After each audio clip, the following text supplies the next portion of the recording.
So when you're talking about AI and ML, before we jump into what is governance, okay, we would like to understand what is AI and ML. I believe that should be the first thing, right? Instead of just jumping into the governance. So if you take a definition, okay, so AI is basically the one which making machines do things that normally require human intelligence. Let's say example, I am a human. So I am a human. Okay. I do a lot of thoughts.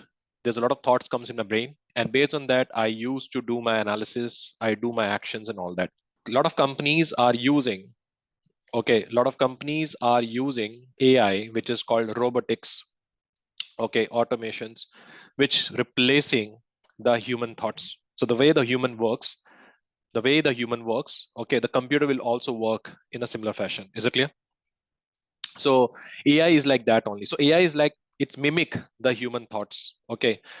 That's why you call definition is making machine do things that normally required human intelligence. So some examples of the AI is, can we say chat GPT is the AI for us? Can we say chat GPT is the AI for us? What you enter, you get a thoughts. Same like you think about same thing, right? So imagine teaching a robot do the task like, recognizing the faces, like when your phone unlock with your face. Okay, understanding your speech when you talk to a voice assistant, playing games like a chess robot that learned from the past. So that is called AI, like a human. But the question is that when I'm thinking like when the machine is think like a brain, when machine is think like a human, they need some data. How many agree with that? If I say there is a machine, okay, who going to, okay, think like me, okay, they need some data, and that data is called as a machine learning. Okay, that data is called as a machine learning. We say we learn from our experience. Same like artificial intelligence, which is called chat GPT and all that. Okay, they predict the new activities, they analyze the new activity based on the machine learning. So machine learning every day learns some new data. So if you take an example of human brain, so our brain are, you can say, made up of billions of interconnected neurons, right? And these neurons communicate with each other in a complex network. So AI is in a similar fashion. So in AI, the particular machine learning use artificial neural network, which is basically loosely modeled after this brain networks, and they use a group of multiple blocks to work together to create some value. So chat GPT, when you enter something in chat GPT, we get a response. How? Because they have a machine learning. So machine learning is a way to make the AI work. So machine learning is a method of achieving AI by letting the computer learn from the data. Same like as a people, we learn from experience. AI learn from the experience of machine learning. Is that clear? The basics are clear. So AI is like a smart tool that can solve problem or complete task without being old or every single step. And it is all about making machines smarter and more helpful in our daily life. One more example, I can say AI is just like a big idea, right? The robot, which can clean, cook, even chat with you. But there's a new dish comes in this world. Until unless their memory is not updated with that, can they able to cook the new food? No. So who bring new cooking materials to that particular robot? That is called ML. So ML is all about how the robot learn each task. It watches video of cleaning or try the method of unit together. So that is basically called AI and ML. One more important thing, please understand here. AI was introduced to meet our objective.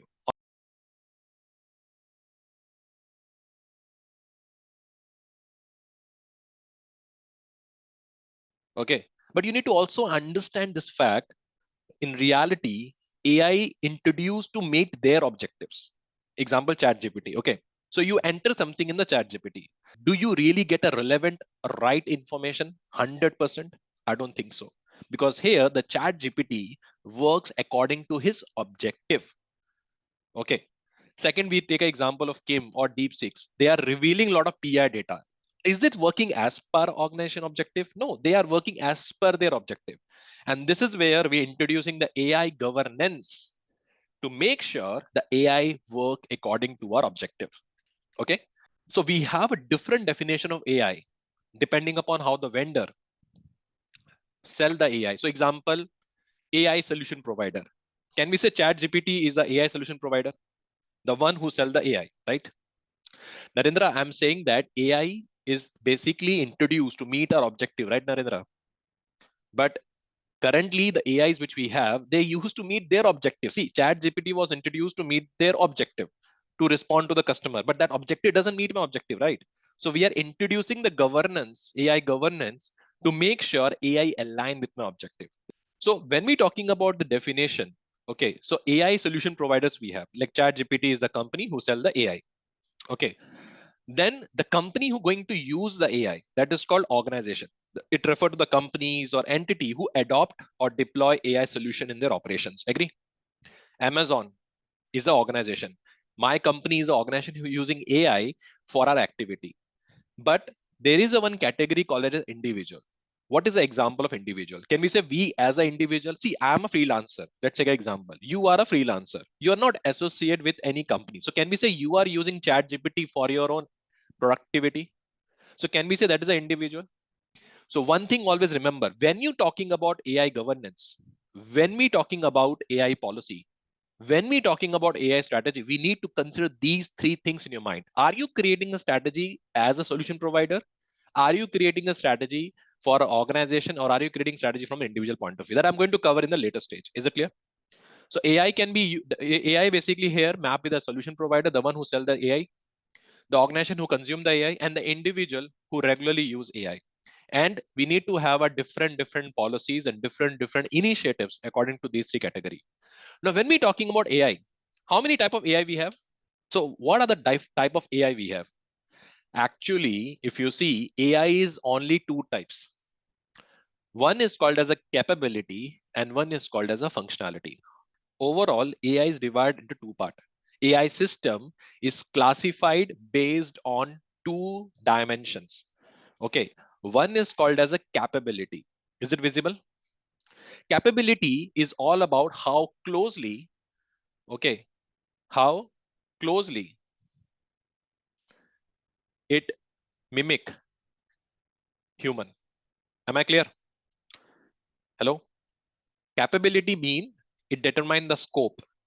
Okay, like what is the capability? Like how effectively it can be think like a human. How AI mimic the human intelligence. That is called capability. Is it clear? So you decide now what robot should ask the question, right? You decide what question the robot should be asked to us. So that is called as a capability. Second is called as a functionality. Functionality determine the operations. Okay, functionality define how the AI going to be used. Are we going to use AI for the medical imaging, or are we using? Okay, so we have a two type of AI.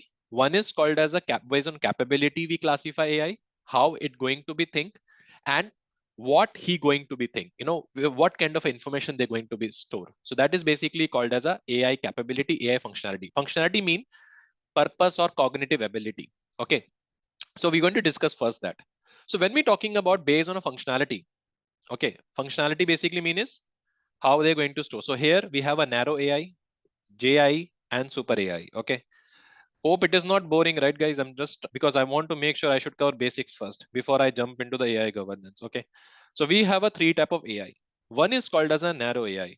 Word itself say, right, which is designed for a specific task. Designed for a specific task.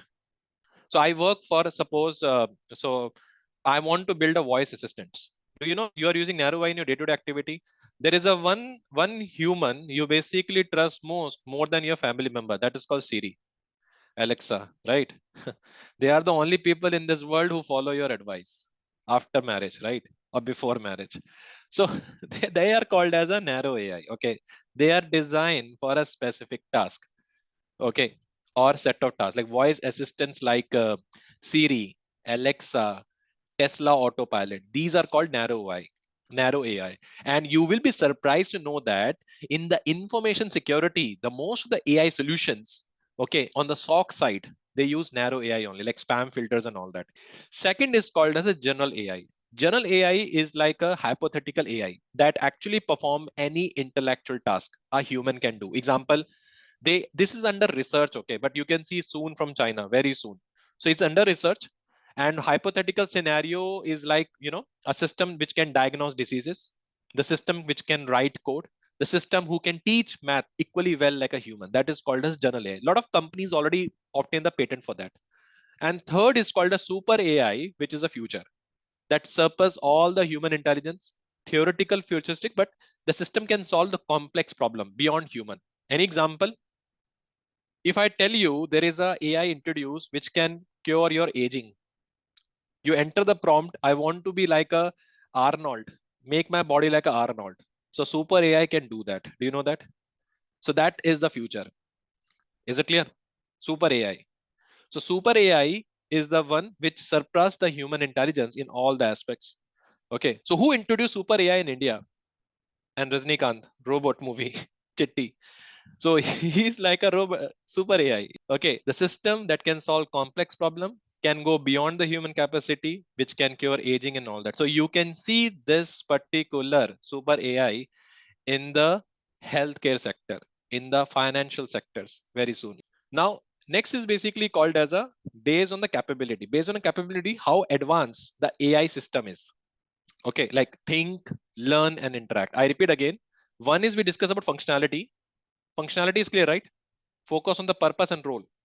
Okay, which is designed for how they're going to work and all that. But now, what is the level of capability we have? What is the level of humanity they will follow? Okay, it talk about how advanced, okay, the AI system in terms of ability to think, learn, and interact. Okay. So when we're talking about your based on a capability, we're going to cover that, Sarika, don't worry. So one is called as a reactive machine. Reactive machines is the example of you only respond to the current inputs, cannot learn from the store part experience. So any example of reactive machine. So we have an example like IBM Deep Blue. They have a chess AI or using a historical data to IBM Deep Blue. That is basically the chat AI we have, chess AI we have. So that is basically called reactive machine. Okay, no memory. What you enter, you will get a reply. Second is called as a limited memory. Limited memory, basically, you can take example of a historical data for a decision making. Okay, can we say Tesla and everything self-driving car come under limited memory? Limited memory. They use a historical data for a decision making, but they basically lap in deep understanding or the full autonomy. Third is basically called as a theory of mind, which basically envision the AI that understand the emotions, intentions, and mental state of human. That is called theory of mind. That is basically the future.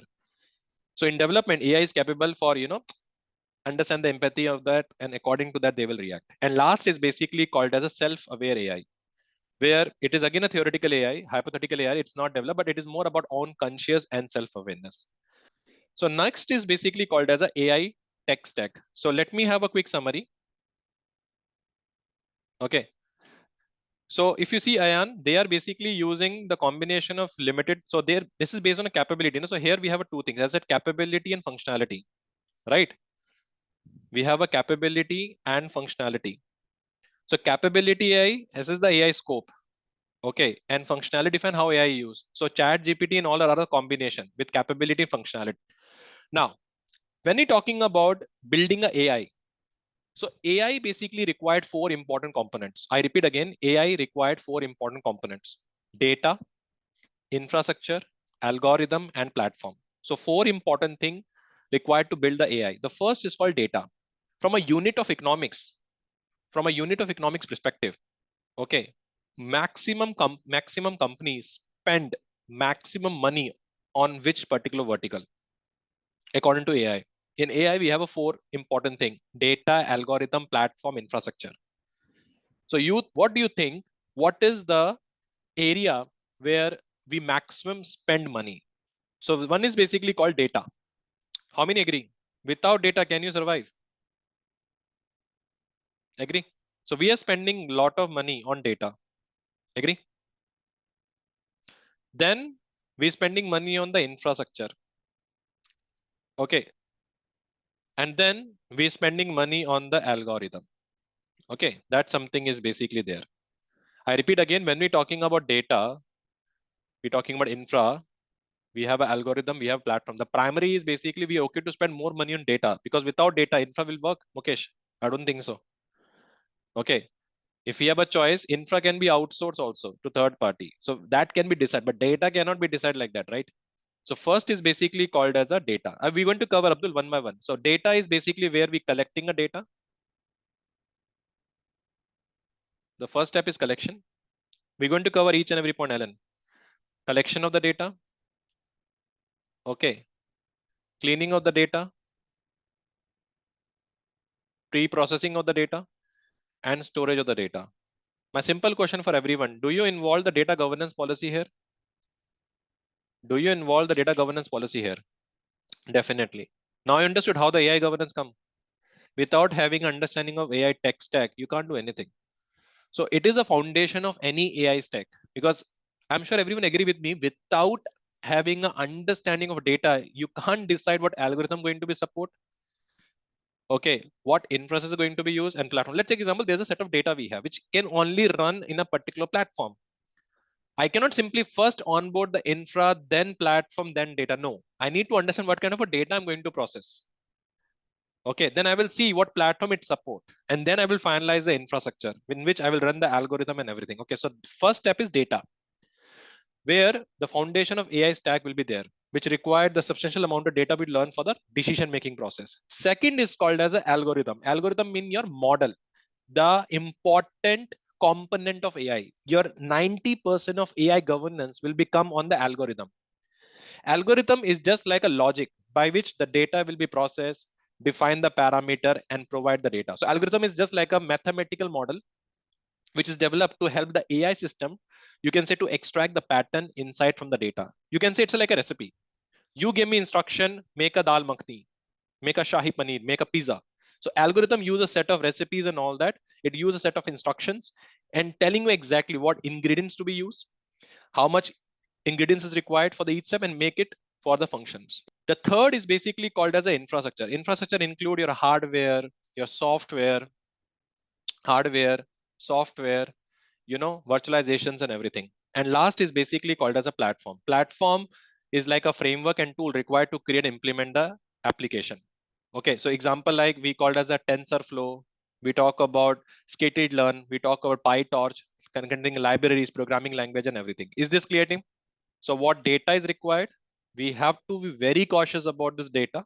Based on that, we can decide what algorithm can support the data, what platform we have to write for the algorithm, and then based on that, we can finalize the infrastructure. This is the four important tech stack we have for the AI. I just give the example, Sarika. The example of this is TensorFlow. We're using TensorFlow, right? Have you heard about TensorFlow or PyTorch? These are the example of the programming language that we are using to build this AI. Okay. Example of infrastructure, Alan, is like a hypervisor, hardware, RAM, CPU. Okay. Now, next important thing, we need to understand the importance of AI. Okay. Because GPU is a processor to support, right, Sarika? That's the reason. Now, let's understand the application of AI. Okay. Application of AI across the various industry. So we taking one example is how AI used in industry. So example like we are using in e-commerce. What do you think? How AI is used in the e-commerce? Okay. Amazon is the best example. YouTube is the best example. Netflix is the best example. Analyze your behavior and according to that, provide the data patterns and everything. Can we say? So if you take an example of application of AI across various industry, retail e-commerce demand most important. Let's say example, we analyze the customer behavior. So in the night, you're speaking to your partner, I want this. And next day you see the ads. In the night, you're having a discussion with the partner, we need this. So they predict this particular thing. AI is involved. But what they're collecting, your data. So Amazon AI powered recommendation engine. That's the one thing. Second is your inventory management, which predicting the demand, optimize inventory level. Walmart is using AI driven inventory management system. Chatbots, which handle the customer inquiries. Okay. Then we have a visual search. Visual search is basically like enabling customer search for product using image. Right now, Google is using, right? You upload the image, or Amazon. In Amazon, they have option. Click the image and search in the Amazon store bar. So this is where the AI is used in the retail and e-commerce. Now, another area where we're talking about is cyber security. AI was introduced to automate your standardization. When you're talking about infosec, in information security, we have a two type of jobs. Please understand this carefully. Okay. One is a skill where you're making a mastery of the thought process. You get paid for your thought process. Is it visible what I'm writing? Sorry for my doctor writing. And second, in the infosec, we get paid for our product management. I can bet on this that okay, product based AI or AI which is introduced for product can be replaced the human, no doubt. Okay, but for the thought process, AI cannot be replaced. Because today also, if the AI need to be fine-tuned in everything, they need a whose intervention? They need a whose intervention? Human. Is it clear? So today, if I'm doing a risk assessment in GRC, AI can only do the risk assessment based on the predefined profile. What about the new threats? That will be enhanced hunt by the human only. Is it clear? So AI was introduced to automate the uniformity. Okay, AI was not able to replace the complexities. For the complexities, human involvement is required. So when we started a session, remember we discussed about two type of AI, capability and functionality. So capability refer to what?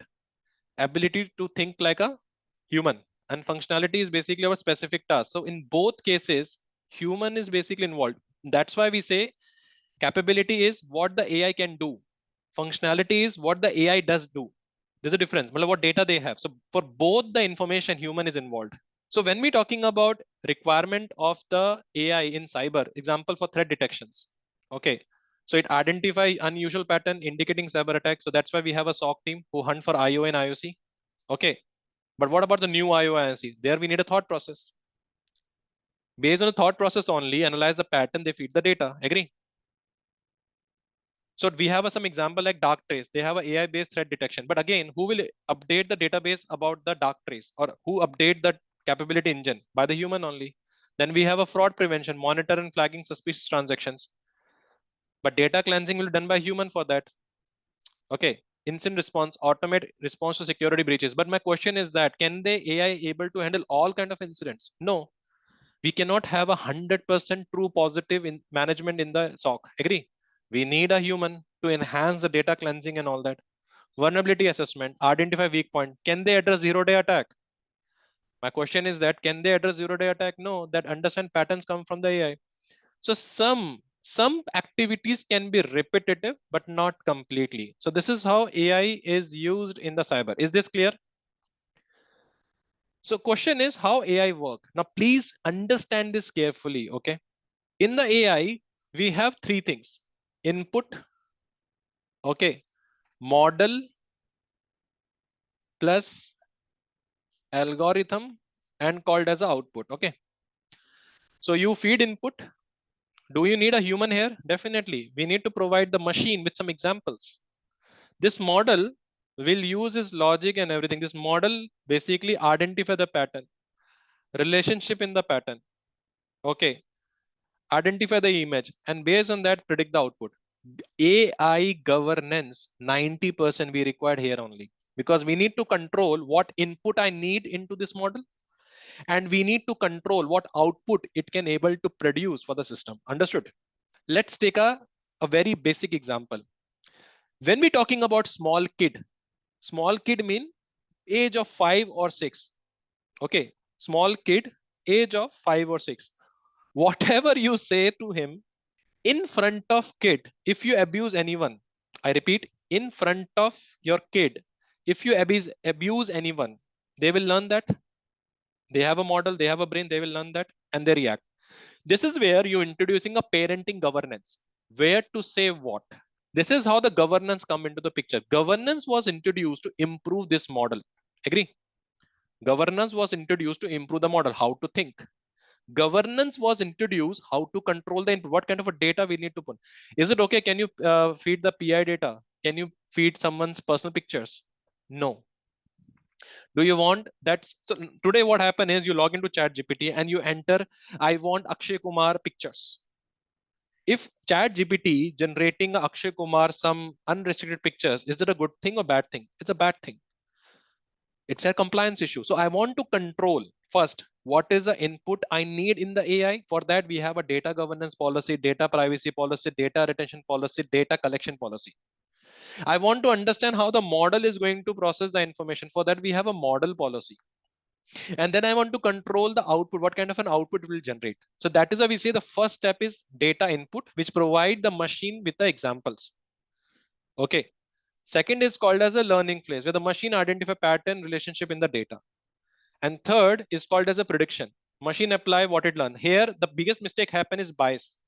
Here in the prediction, lot of trouble comes. Let's say example is I said tomorrow will be rain. Predict yes, but reality is there is a sunshine.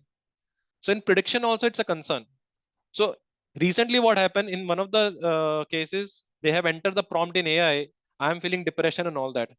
So based on the data point of what he said you should do suicide. So what is the prediction is basically harmful or non-harmful. So I need to control the prediction also. For that, we need a governance. And last, what is the improvement, which is basically learning. So we have a different type of models. Okay, model is the backbone of AI. Your entire governance of 90% spent on the model only. Okay, if you want to take a screenshot, you can take a screenshot. So we have a different type of model, black box. Now, what is black box? Okay, so there is a vendor called Microsoft who provide you a software. He explained about my software work like this and all that, but we will not reveal the code. They are best because tomorrow anything happened to Microsoft, they will take the accountability. Same like chat GPT, same like other vendors who offer AI, they don't reveal the model. They just, but they're best because they did a lot of money on the research and everything. Okay, so that model is called as a black box. Transparency level low, performance is high because they spend huge amount of money on that. So can we say chat GPT is a perfect example of black box? They will tell you the data, but they will never tell you how they basically process and everything. That is called as a black box AI. High accurate, no doubt, because they're spending huge amount of money on the performance. But disadvantage is that opaque, hard to trust, debug. Is it clear? Like there is a medical AI diagnose the disease without explaining why. So that is called as a black box. But some companies, they build their internal model, how to think. That is called white box, which is fully transparent, easy to understand, less accurate for complex tasks. But because we define the data, right? Let's say example, there is a loan approval system is there. Okay. So they're having a clear rule. If income is less than $50, approve. If the income is more than 70. So in your company also, okay, your manager is a AI only. For 10 months, he will be act like a white box. Okay, don't worry, you had a great achievement and all that. But in the month of March, it become a black box. Okay, he will give an increment, but without any justification. Is it clear? So we have a same thing here. When we talking about black box and white box, it work in a similar fashion. Is it clear? So black box mean zero AI. Okay. Okay. And white box is basically you have a complete information. But problem is that it required a lot of fine tuning. That is why nowadays there is a demand for called as a XAI. What is the full form of XAI? Explainable AI, a tool to explain the black box. Okay. Is it possible for you to do end-to-end audit of the cloud provider? Suppose you decided to move data in the cloud. Okay. Can they provide you end-to-end visibility? For us, cloud is a black box, but they providing you an audit report, SOC report. They're providing you the VAPT report. They're providing you a testing report, which give the insight about this. So this give the visibility about how the black box is working. And that is called as an explainable AI. Is it clear? A tool to explain black box. And this is where the GRC role come into the picture.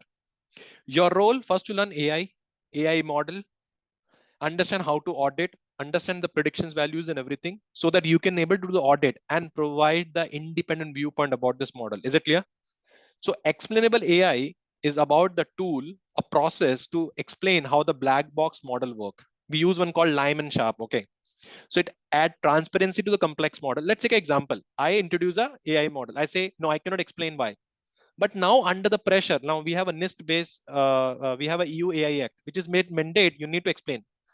Okay, we introduced new AI from a China. What is that? DeepSeek. Initially, they have said, okay, we will not deploy the models and all that. Now they are open source. So here, what happened? Their closed source become open source. Okay, so advantage is that it add transparency to the complex system.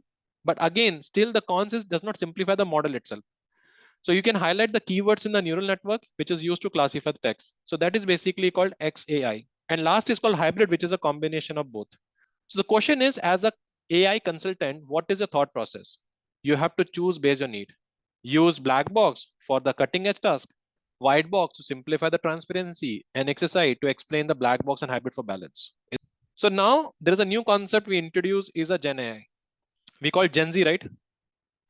So now the new concept is basically called as a Gen AI. Any example of Gen AI? So when we're talking about the Gen AI, okay, ChatGPT is the best example of Gen AI. Now I have seen a lot of people get confused that Prab, what is ChatGPT? AI, is it AI, ML? So JI, generative AI is a subset of AI that create a original content, what they claim. That's why if you see in LinkedIn in last 1 year, you see so many scholars, right? Whenever you find this kind of a whenever you find this kind of a text or demystify word, it means it's a ChatGPT content. So generative AI is a subset of AI, okay, that create a original content in response to the user prompt. Is it clear? And it use advanced machine learning like GPT-3, which is part of their model, DALL-E, to generate an image to mimic the real world. Is it clear? So a traditional AI is basically used only for analyze data, task specific, and supervised learning. Supervised learning, they have a predefined labels, and from that only they can collect. Now, what is supervised learning and one is called unsupervised learning? Let me explain you. These are part of the machine learning methodology. That is not added in this particular task, but I thought let me discuss that. So we have a three type of learning methods. One is called machine learning. One is called supervised, unsupervised, multi, and all that.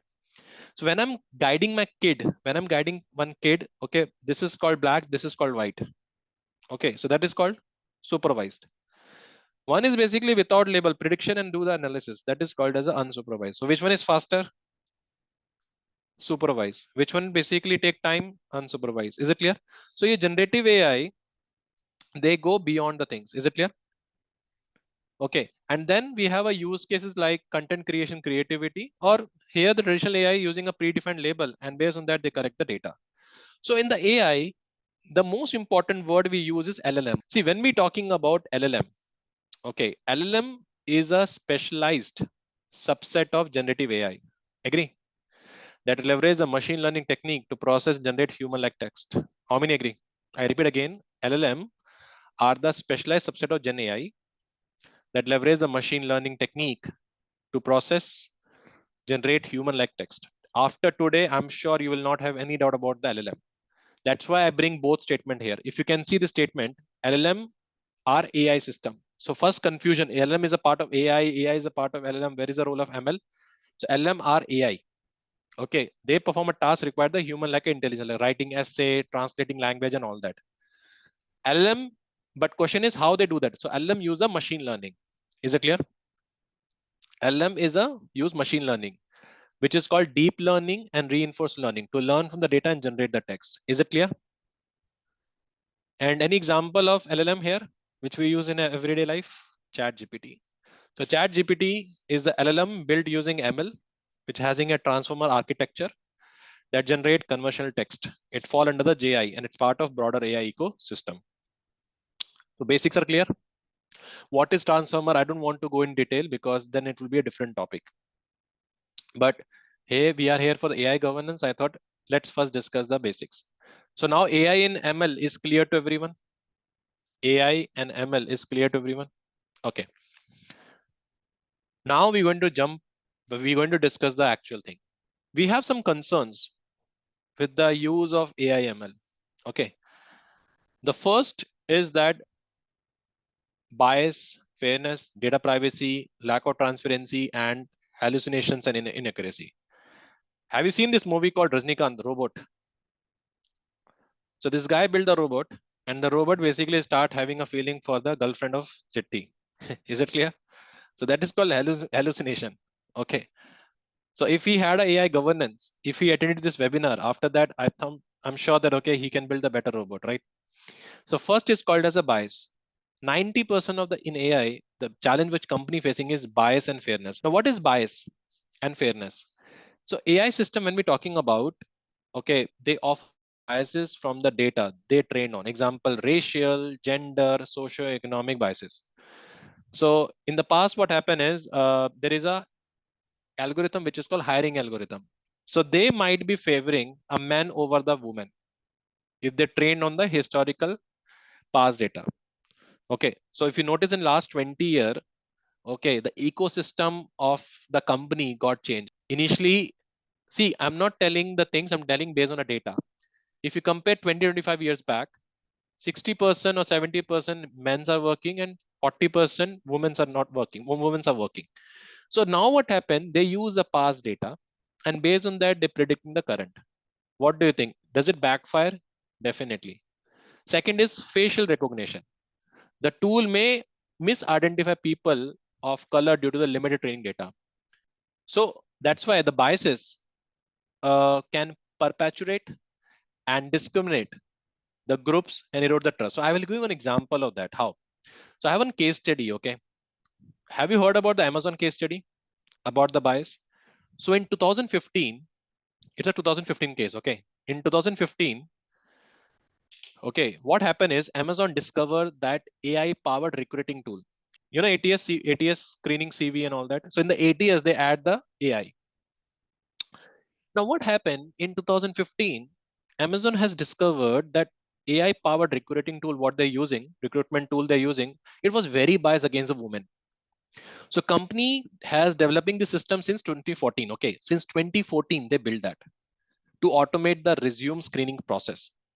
But what happened is they found AI was not rating candidate fairly and showed a clear bias against the female applicant. And that bias stem based on a historical data which is used to train the model. And you will be surprised to know that they were using a past 10-year data. So the data which they have in the AI, it was a last 10-year period data. So you can imagine. So even any CV got screened and all that, it even went so far to penalize the resume that include the word called woman, such as woman chess club captain and all that. And this basically demonstrate how AI system can intentionally or unintentionally can perpetuate into the existing societal biases. Is it clear? When you trained on the historical data. So this case study highlight the need of how to control the AI system, and that is why there is a need for governance. Is it clear? Second is case study. We had a Google photo. I don't know whether you heard about this. So in 2015, the Google photo image labeling the algorithm misclassified photo of a black people as a gorilla. And then what happened is this bias. Okay, okay, exactly. So the bias, this incident reveal a clear racial bias in the algorithm, which is likely due to the lack of diverse training data. And what was the impact? Google issued apology and worked to fix the issue, but the incident served the reminder of importance of addressing the AI bias. So is the basics are clear with this case study? What is the concern about the bias and fairness? Second concern, second important risk we have in the AI is called data privacy and security. Okay. So AI system rely on the vast amount of personal data. Now there is a one principle we use in data privacy. What is the most important principle of data privacy? What is the best way to protect yourself from any kind of liabilities from a data privacy point of view? The answer is data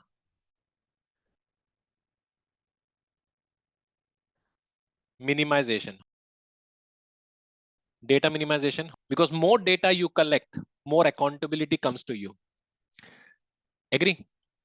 So there is a one company in India who give you more calls than your family members. Okay, more than your family members, which is called Bajaj. Okay, Bajaj Allianz in the night, in the morning, they're more concerned, even the weekend. Just kidding, okay? If anyone from Bajaj Allianz, don't take it personally, just an example I gave, okay? So sorry, my emotions came in the session, sorry. So here what happened is, when we're talking about the data minimization, so what happened is InfoSec train planning one webinar, not seminar, webinar. We need a email address, agree? But do I need a house address? Do I need a phone number? Do I need your Aadhaar card to conduct a webinar? The answer is no. So here I need to have a limitation of data collection. Is it clear? So that is something is important. Okay. So when you're dealing with AI, chat GPT and all that, when you dealing with data privacy, there is a possibility you can disclose some PI information to other user. Possible? You enter the chat GPT prompt, reveal this. So they might reveal someone as PI data, right? So data privacy security is the most important thing. So we have to control. what kind of a data we need to produce. Okay. There is a possibility of unauthorized access or misuse. Recently, you heard about DeepSeek issue. The model revealed a lot of sensitive information. There is no transparency about how data is collected. An individual lose control over the information because organization face legal risk. So that is the second important risk. Third is called lack of transparency. Okay, so AI system, when we're talking about, they act as a black box, which is making harder to understand how they arrive in the decision. Example, there's a medical AI recommend a treatment without explaining reasoning. Okay, so here what happened, users and regulators struggle to trust or audit the AI system, especially in the high stakes like healthcare and all that. Is it clear? So lack of transparency is there. And last is called as a hallucinations and inaccuracy. Okay, so one guy put in a chat GPT, what is the uh, um he enters some information. Okay, how is the life after marriage? So he said, marriage, after marriage, the life is amazing, beautiful, and all that. You will be the next level and all that. And based on that, he get married. Now, there, he got something different feeling. So sometimes here, what happen is that inaccurate data impact the decision. So here, the integrity of a data play a very important role. So here, what happened? Chat GPT produce a confident but incorrect output. You have seen a lot of prompt on the Chat GPT. Na? Have you seen the Three Idiots movie? Three Idiots movie. So there is a one Chatur, okay, who read the speech. So whatever they provide by speech, he read that. Same thing happen in Google, in Chat GPT. Whatever you enter, copy paste, same in the LinkedIn. You see the patterns when people post a content. Okay, people post a content. If you see the big paragraph, it is a Chat GPT content. Is it clear? So sometimes it is not a accurate data.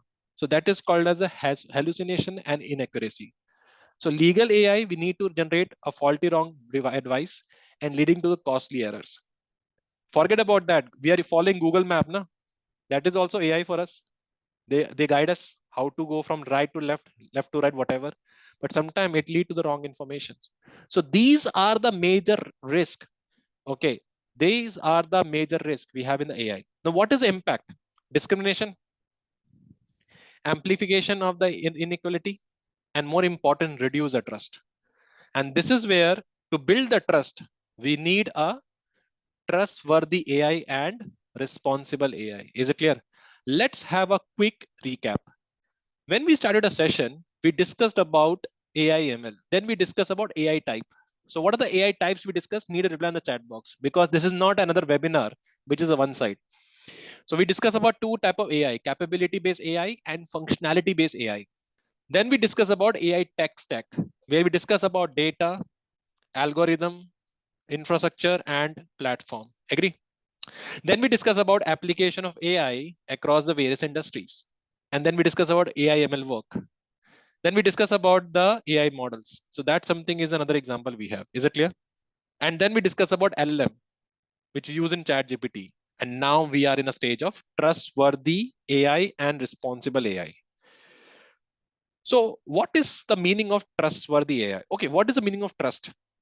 Okay, so what is basically trustworthy? What is the meaning of trust? Trust, blind faith. And in which condition you trust?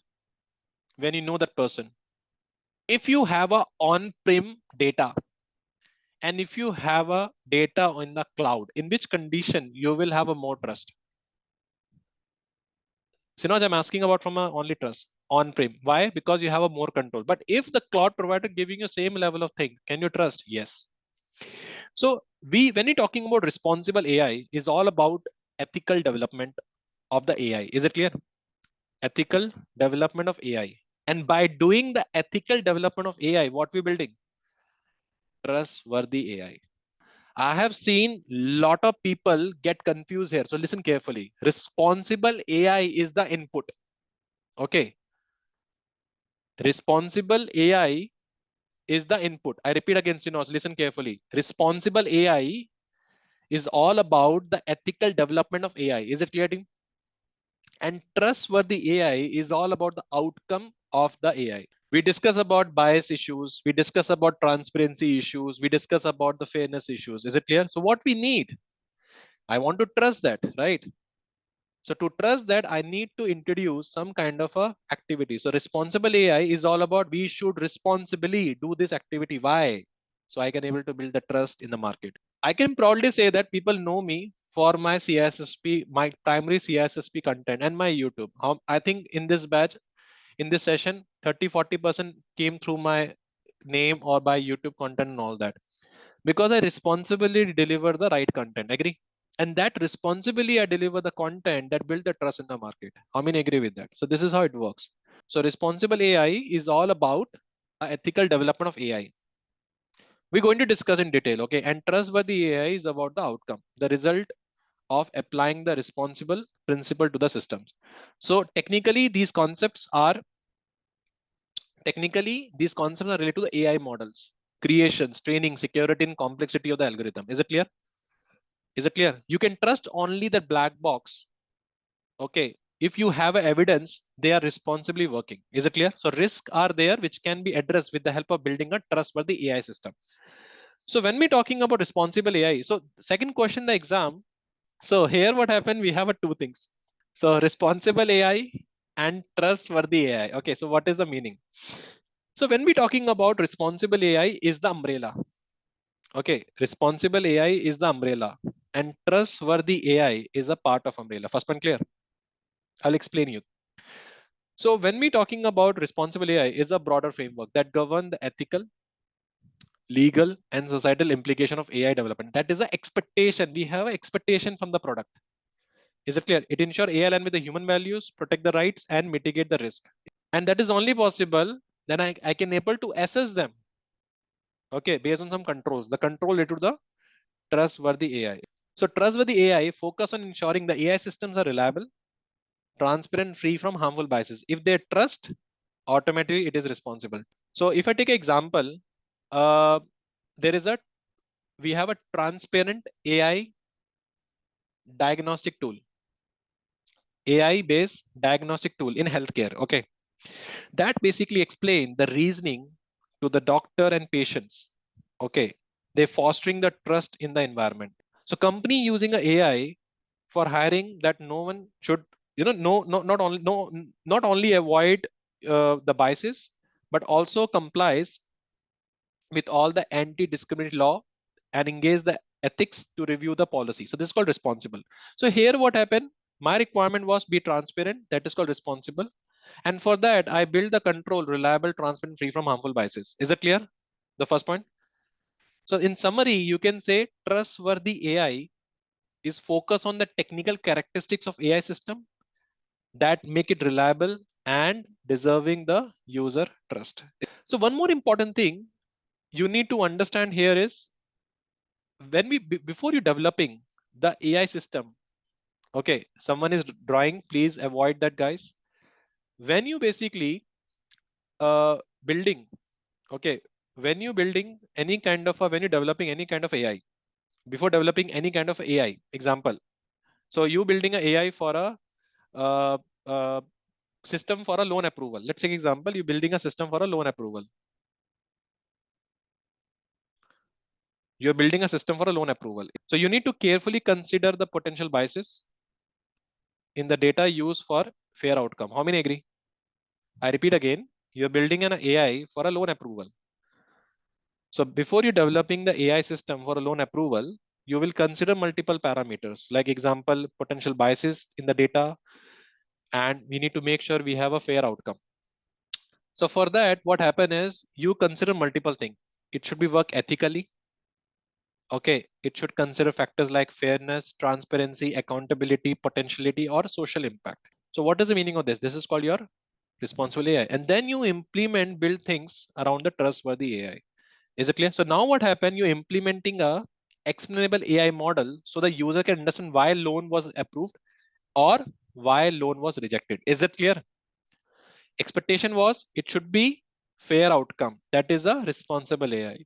And then what you did, you build a system which is transparent, which is free from harmful biases and provide the complete evidence. So now understood what is the meaning of responsible AI, which is called RAGI, and trustworthy AI. We yet to discuss AI governance. Okay, this is a principle I'm talking about.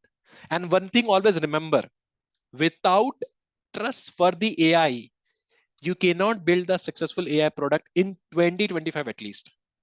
It is a backbone because if you cannot able to demonstrate how your AI works, you cannot succeed in the market. This basically drive the accountability in everything. Now, another important thing we're talking about is responsible AI. So responsible AI is a practice. So can responsible AI give reasoning about AI output?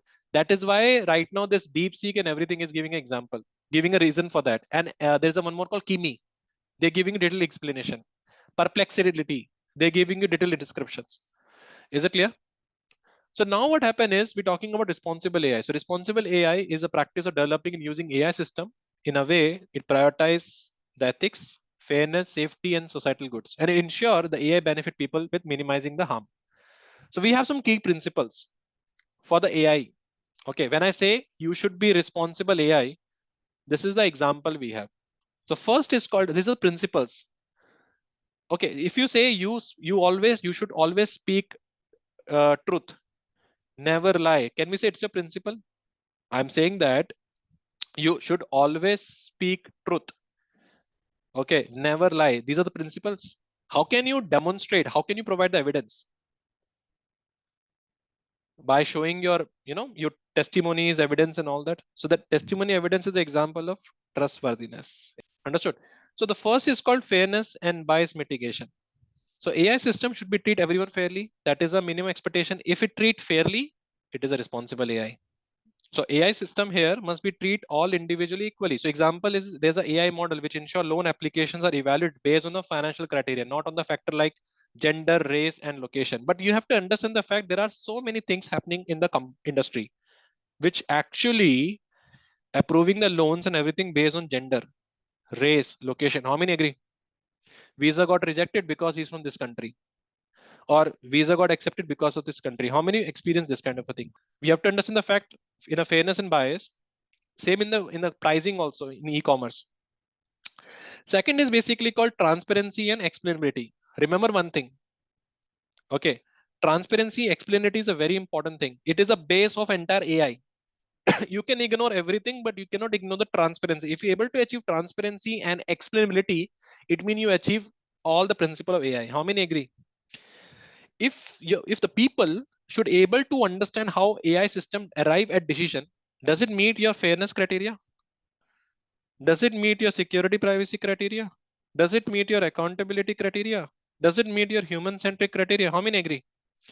Transparency mean you should able to understand how AI is basically arrive at the decision. And this basically build the trust and allow for oversight. How? So AI system is there. It should be understandable. Clear documentation should be there. You should provide the explanation of all the AI decisions, especially in the high stake scenarios.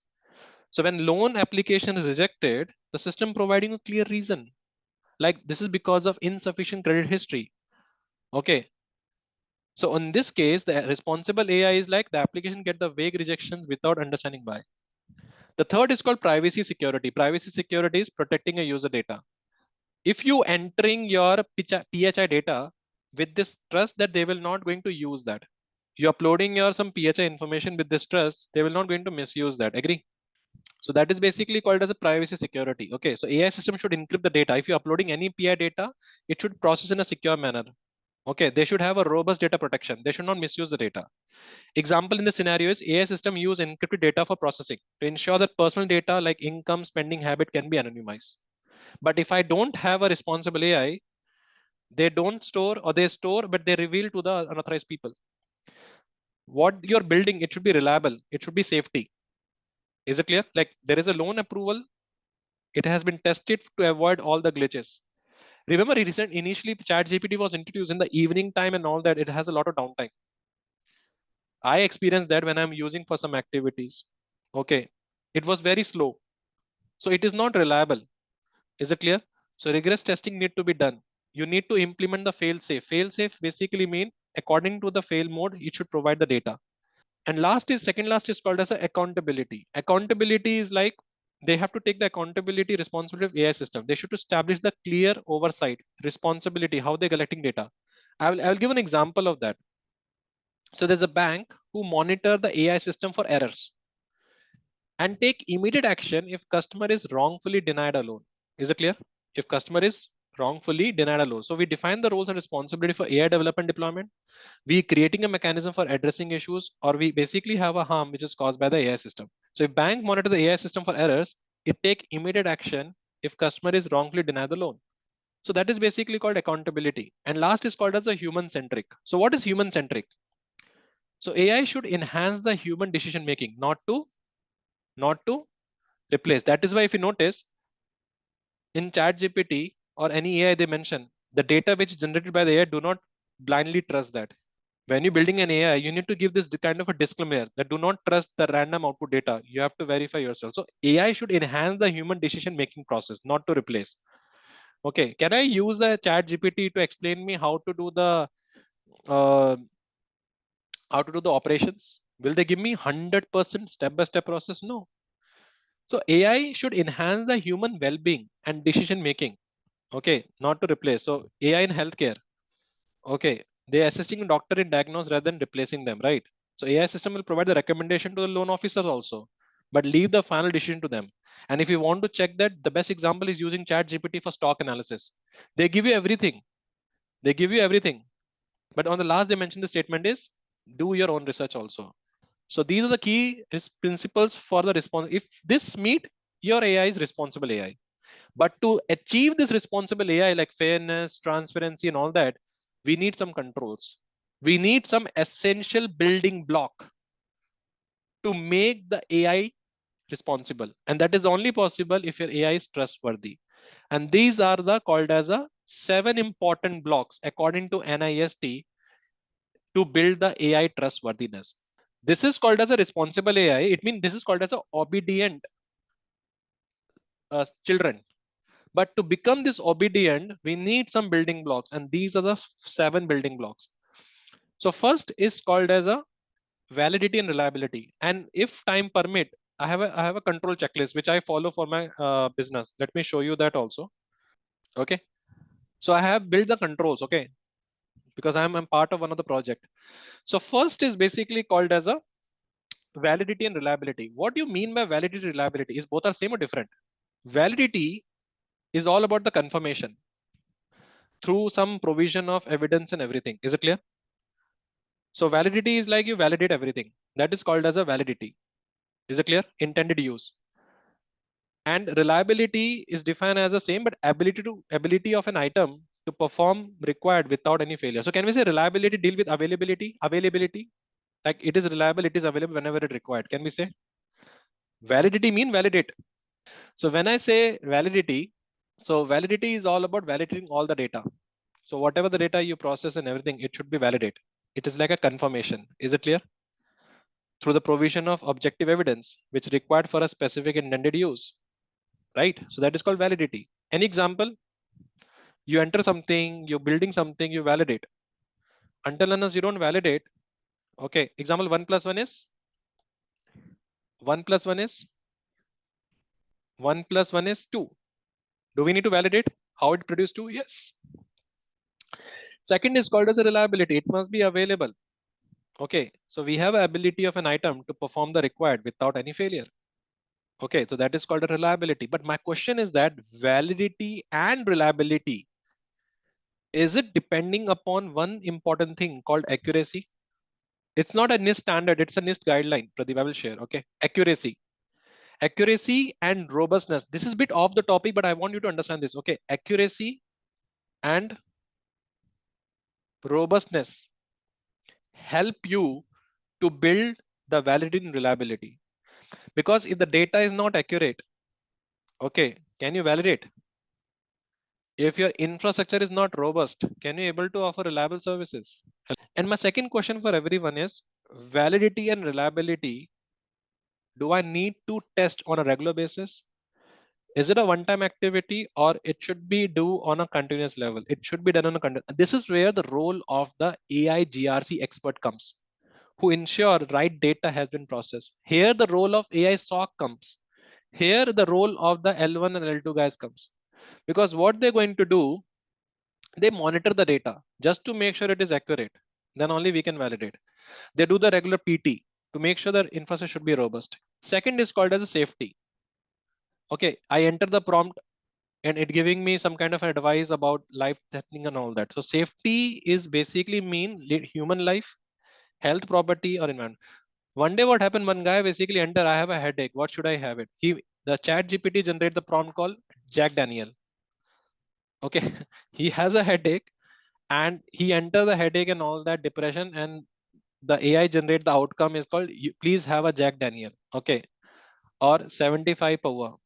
So we should not have some kind of a things. Okay. So here what happen is when we're talking about AI, okay, it should produce the right information. So when we talking about the safety, when we talking about the functions and everything, okay, so that something is part of the function. Second, third is basically called as a security. What is mean security? It means it should protect against data poisoning, because what you enter in the chat GPT, what you enter in Google, it should not read after something else. Agree? So make sure whatever the data you processing and all that, okay, it should be processed in a secure manner and it should be recovered from any kind of a disruption. I'll give you a best example of that. Okay. Okay. So facial recognition system using encryption to prevent spoofing. Facial recognition system is using encryption to prevent spoofing. Possible. So common security example here we have a data poisoning, exfiltration of models, extracting the property. So these are basically part of a security and resiliency. Is it clear? Next, we have to make sure we have a proper accountability and transparency.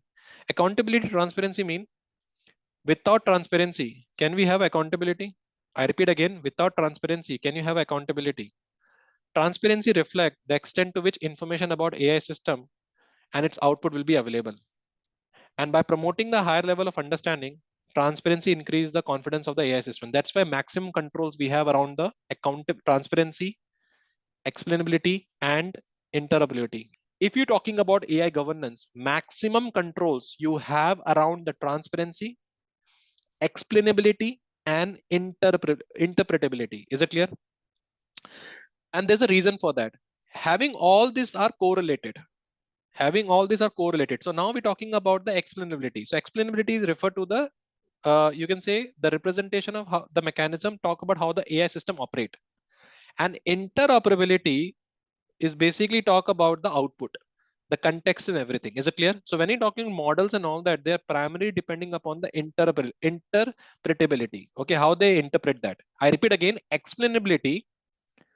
Okay, explainability refer to the representation of a mechanism. Okay, underline AI system operations and all that. Whereas the interpretability refer to the meaning of AI system output in the context of their design, function, and operate. Is it clear? In layman term, you can say, now listen carefully. In layman, you can say transparency we have first. Because we have a transparency, then we have a explainability. Because we have a explainability, that's why we able to have a interpretability. And we have a interpretability, that's why we have accountability. Is it clear? Because transparency talk about what happened.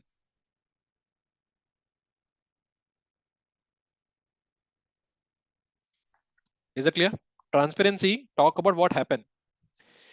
Explainability talk about how happened, how the decisions was made in the system. And interpretability talk about why a decision was made by the system. With this concept understood, the thin line difference. Transparency, what happened. Explainability, how a decision was made in the system. And interpretability, talk about why a decision was made by the system and meaning of context. So can we say this is the base of any trustworthiness of AI, which drive the responsible AI? If you see the DeepSeek, they give before generating an output, it giving you the complete information from what is the source we have. That's called transparency. And then they have an internal logic about the explainability. They never reveal the interpretability. That's a problem. And by all this thing, it builds the trust. The next is called as a privacy. Privacy means you need to protect the data. In GDPR, okay, new acts, they're talking about how to use the data. So we have to make sure we comply our AI system with privacy. And finally, we have a fairness and mitigation. So there is a, can I show you a template, the control checklist?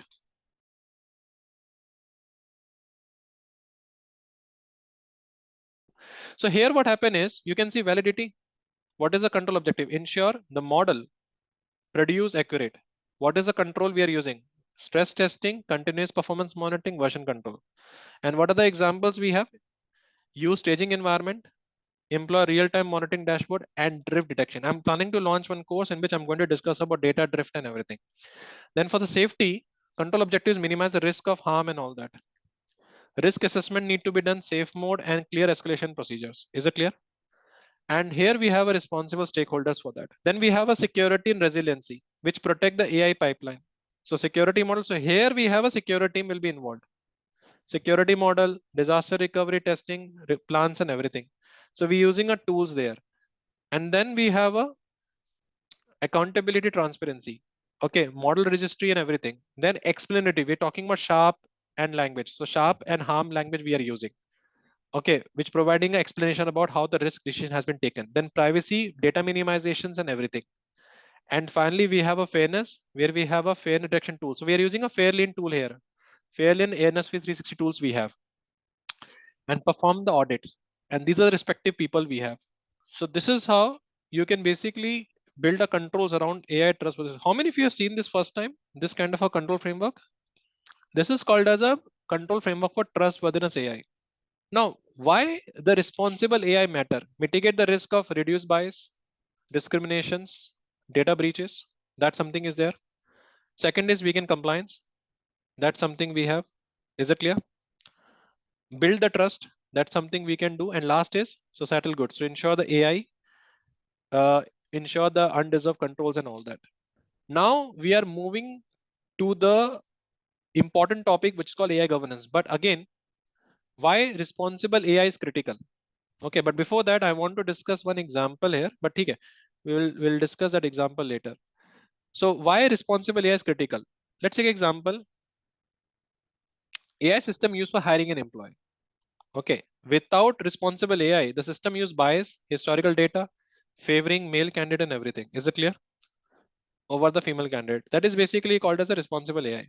Without responsible AI. Now, according to you, so you have learned so much. Need your response in chat box. What is the what is the evidence of the responsible AI? This is the without responsible. Okay, the system use bias, historical data, favoring males candidate and everything. So discrimination is discrimination lawsuit and loss of public trust. Agree? Now, with the help of responsible AI, developer audit the training data for bias and implement the fairness check. And system basically ensure the equal opportunity for all the candidate. And what has happened here is improve the diversity, trust, and compliance. So there's a small gift for everyone. Okay, if you are in the session till the last, I'm going to discuss about the how to create a live AI strategy and policy. So do not miss till this last. Is it clear? Because I put a lot of effort in creating AI strategy also. That is part of this gift session. Is it clear? And how to write AI policy. So now we're going to discuss about AI governance. AI governance. So what is AI governance? Governance is called as a set of operation. Can we say governance is a set of operation? No, that will not be shared with Kunal because it's part of my consulting document. Okay. I wish agenda of this webinar is to train you how to write the policies. Understood? Yeah, you will get a guys. You will get a CP once you finish the session. You have to fill the feedback. You will get a CP points. Is it clear? And certificate. Now let's discuss about the AI governance. How many of you here always get confused AI governance with responsible AI and explainable AI? How many of you here always get confused? We called as a responsible AI. So AI governance is a set of operations. Can we say? Like in India, we build the government. We have a ministers basically creating a law and orders for the people. So by which we can able to maintain the humanity, trustworthiness, equality and all that. Agree? Same like when AI was introduced, it was introduced to meet our objective, but sometimes AI start working on their own objectives. Agree? AI start working on their objective. So if you take a same example of Chitti, Rajnikant sir has built a robot for his objective. But after some period of time, his objectives got changed and he brings some emotions and he start feeling about for Ashwarya Rai. Agree? So we have to make sure we should control the AI. So AI governance is a set of operation. Okay, AI governance is a set of operation to govern the AI, to manage the AI. It should not create any kind of an issues. Is it clear? So AI governance is a system of rules, practice, process, technological tool that employed to ensure organization used to align AI technology with the organization strategy. But before that, I want to discuss one important thing. Yes, you can use this CISSP for CISSP also. I want to discuss a bit off the topic, but it's very important. Okay, listen carefully. We'll discuss, Vipin. We just started now. See, when we're talking about organization, okay, now listen carefully. When we're talking about organization, okay, every organization start with the vision and mission. Agree? Every organization is basically start with the vision and mission. Vision is something we basically use. Okay, vision is something we use, and so vision is basically what we have, and mission is basically the path on which we follow the things. If I say my vision is to train 20,000 people, so this is a message we publish. Mission is the path on which we work, and then we basically create a strategy. Why management want AI to be in their organization? Only three things: profit, increase of profit, increase of benefit, and decrease of the risk of loss. Increase of profit, increase of benefit, and decrease of risk. Your customer trust, everything will become under the benefit and everything. So here what happen is we have a one governance which is called as a corporate governance. Corporate governance. Corporate governance means senior management and board of directors. Okay, they are involved in creating a strategy, everything. Is it clear? So they have an expectation from the AI. Okay, they have an expectation from the AI that it should be work in a form of responsible AI. Team clear? So corporate governance connect the societal implication of organization AI and use a social responsibility and stakeholder to place AI governance practice. Then they want productivity and all that. Then we introduce the IT strategy. So next is basically called as a IT strategy. The IT strategy basically outline the mechanism by which organization govern the IT. Agree? Strategy want AI, but how to use AI, how to build AI. So that will be come under the IT governance, which is led by the CIO. Agree, team? Which outline the mechanism by which organization govern the IT. It highlight the alignment with the organization strategy. Clear? Then we introduce the data governance strategy to talk about how to optimize data, how the AI algorithm, AI system process data. So they introduce their strategy. So they are working together to build the AI solution. And this is the same diagram we had discussed here. Can you see that? AI governance and data governance, which is controlled by the IT governance. And IT governance follow the direction of corporate governance. And security will become parallelly in all the process, which is called security governance. So management said, we want automation, we want productivity. That is the intent of corporate governance. IT governance said what? Okay, we will understand emotions, and according to that, we will create our automations, cloud computations, and everything. And then we introduce the AI governance, who introduce their own strategies and all that, how to align the corporate with the IT, and data governance creating their strategy. So that's how the things works. Okay. So in AI governance, the first important, so AI governance is nothing. It is a process and practice by which you implement the AI in a more controlled environment. Okay. So we have a 5-point or blueprint for AI, governing AI. Implement and build government-led AI safety frameworks, required safety breaks. We can control the output, develop the broader legal regulatory framework based on a technology, promote the transparency, and pursue any kind of a public and private partnership. This is an example I have taken from Microsoft. But this is what I'm going to cover. No one actually give attention to that. Narendra, which one are you talking about? Repeat, please. I'm saying here AI governance, data governance, management, IT governance, right, Narendra? IT governance follow the direction of corporate governance, and security governance run parallelly in all the things. Is it clear? IT governance, their goal is to ensure they can able to AI produce a desirable behavior. Is it clear? So when we're talking about building AI, we need to answer three things. Is it possible you can have an on-prem data center for a AI, which going to process huge amount of data and all that? The answer is no. Okay. First, if you're looking for cost-effective AI to be host, you'll definitely go for cloud. Agree? How many agree? That's why nowadays we have a AI-based services, right? So first thing is that know your cloud. Second, know your customer. Third, know your content. So when you're building AI governance, so that is why we decided to go for cloud. So we're going to ask ourselves, know your cloud. We need a cloud report. Know your customer, why they need AI, what kind of a content they need. So data governance will be involved. So this is how you basically building the AI governance. Is it clear? Now this is the very important side. Very important. Now when we talking about AI model, okay, the first step, understand the business objective. One of the business objective was increase the automation, increase the AI in my recruitment process. Clear? Hello, team. My objective is increase or improve my recruitment. That is one of the business objective. What do you think from the cybersecurity point of view, a business objective? Detect and respond to the threats as per the risk appetite. How many agree? Third business objective is that reduce the fraud. So when you're building a AI system, the first step is understand the business objective. Clear? Can we say when our business objective is clear, does it help me to gather the and prepare the data? So my question is, my business objective decide, gather and prepare data. How many agree? If I'm doing a business in Europe, according to GDPR, I need to collect. If I'm doing a business in India, so can we say when you gather and prepare the data, do you need to involve the data governance policy here?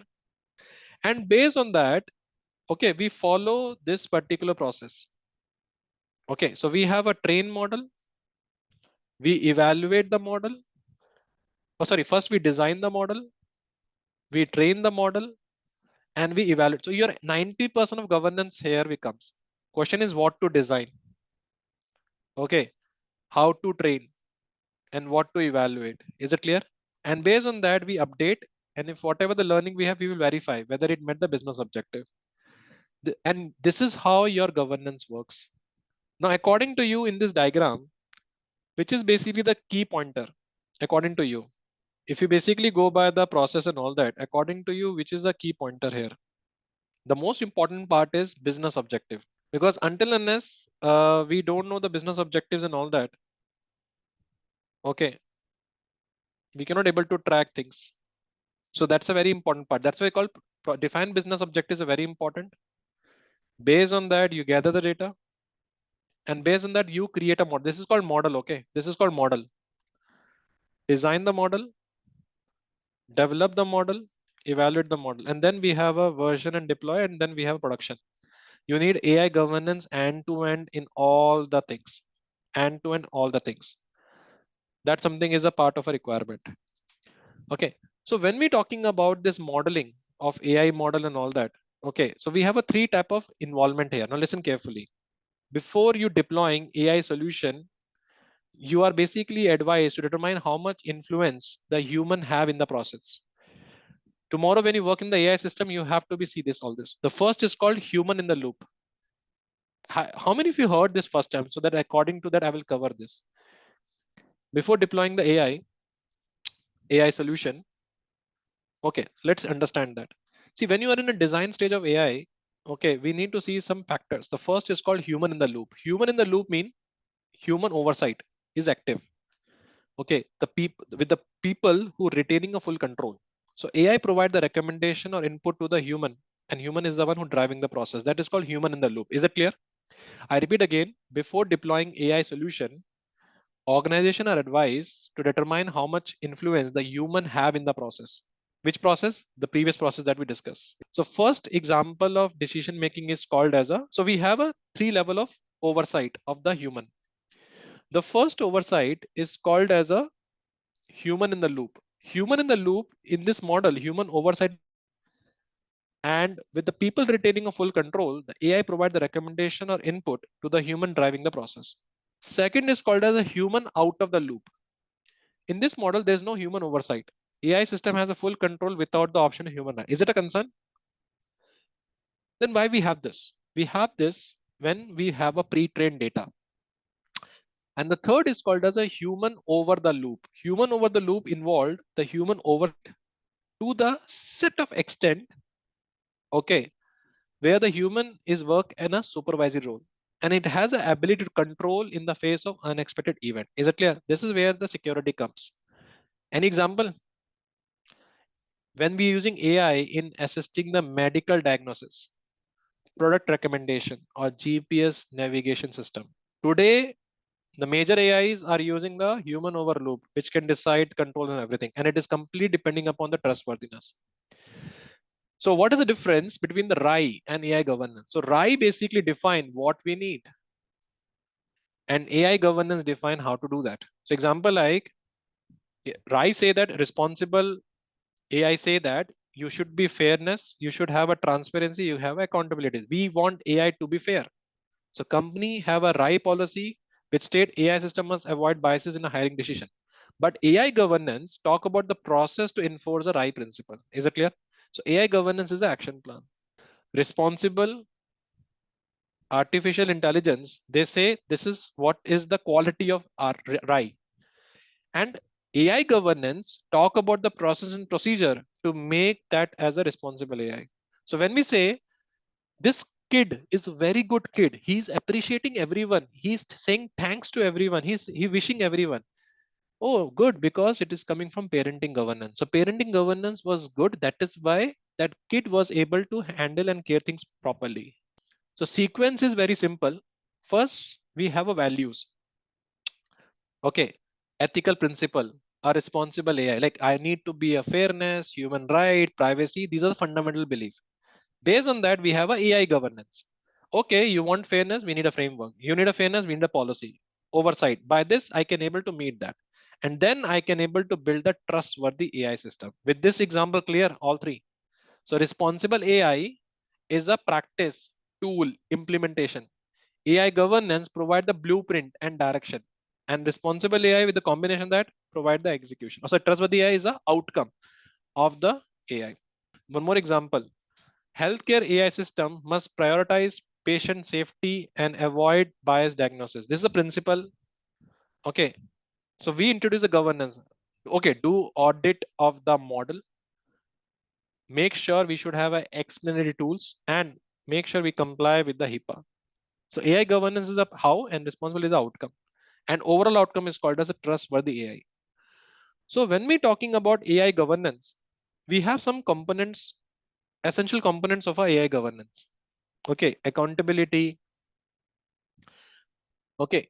The first is called as accountability. Can you suggest some AI risk assessment one? Yeah, ISO 4201 is not a AI risk assessment method. NIST we have. Abdul, we're going to cover that, okay, if time permit. So when we're talking about essential component of AI governance, it means if I have a AI governance framework, this is what I might need. So first is called as accountability.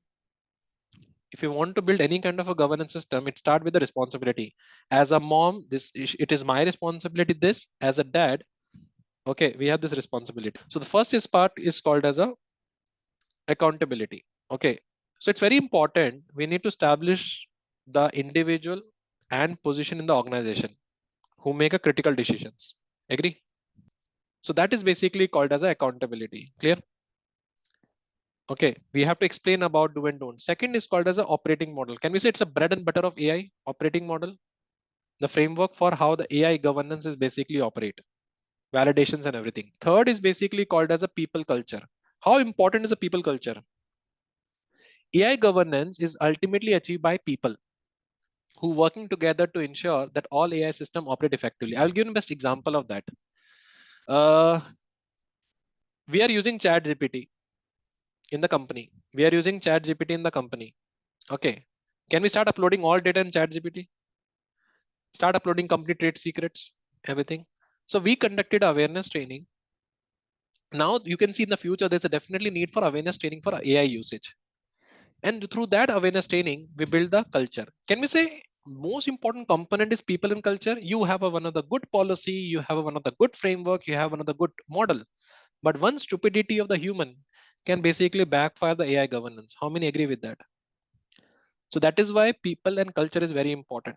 And that can be the regular assessment and everything. Then we need a good policies. We need a risk management. We need a dedicated framework to assess the model. Okay. Do you know any standard for assessing the model? We can use this internally. Okay. Do you know any model, AI model for risk assessment, model for assessment?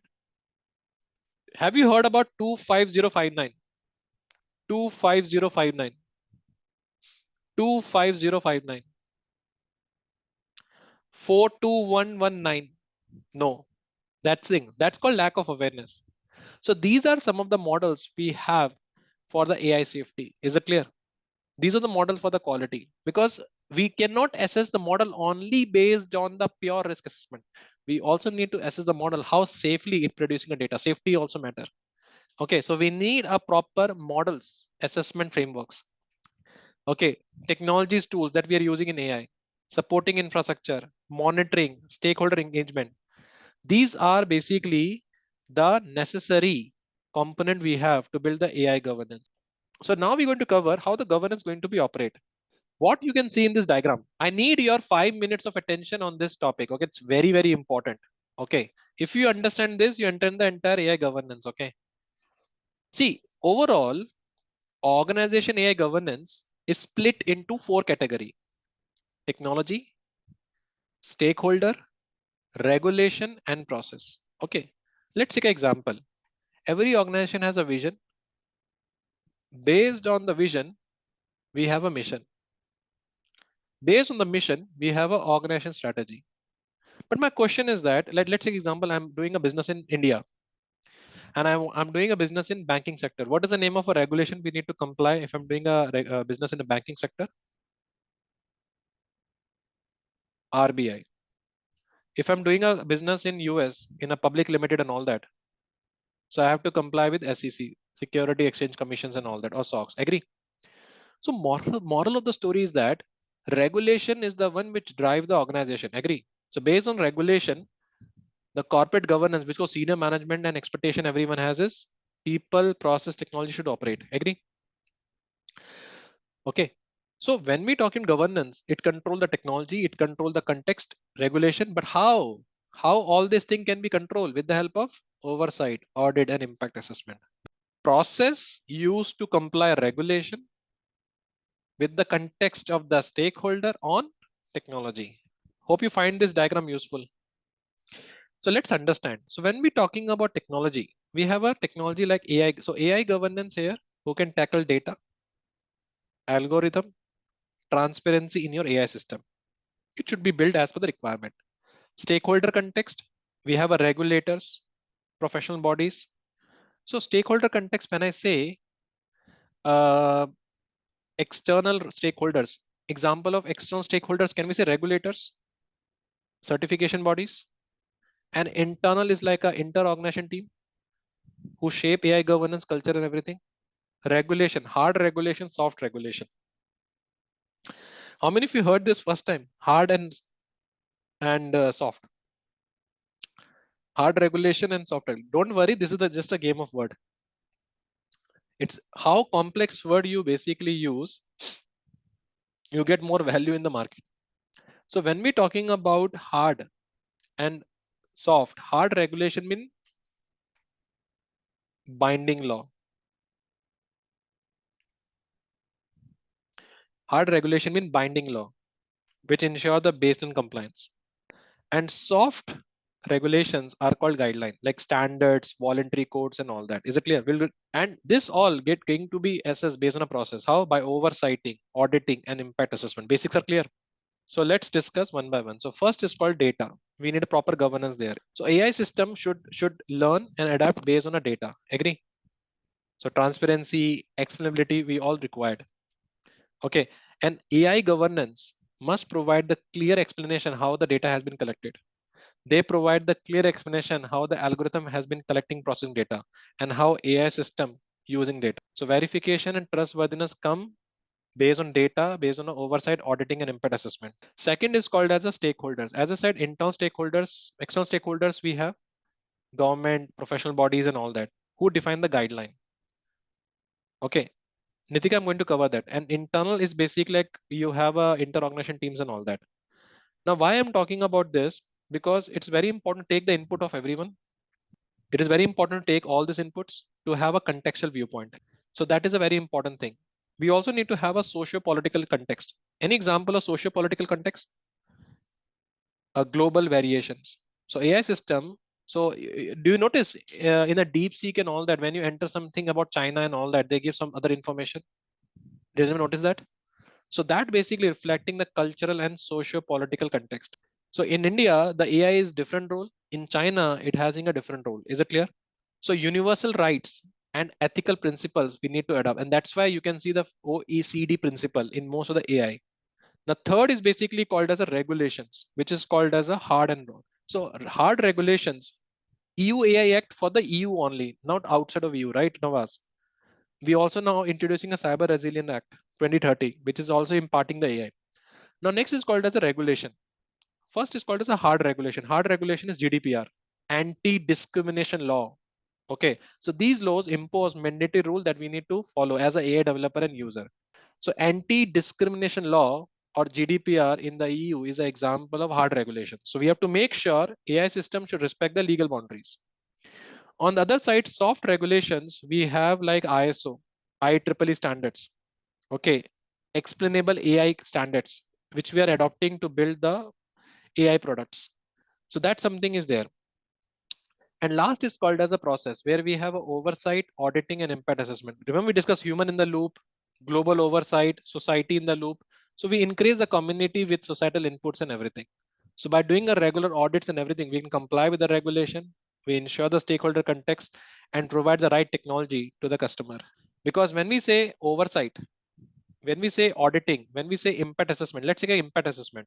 So impact assessment evaluates social, ethical, legal consequences before we deploy the AI. Impact assessment include the privacy impact assessment, which focus on data protection and ensure the AI system comply with the privacy law. So all those things will become under this factor. And this is how the entire AI governance works. Hope this slide is useful.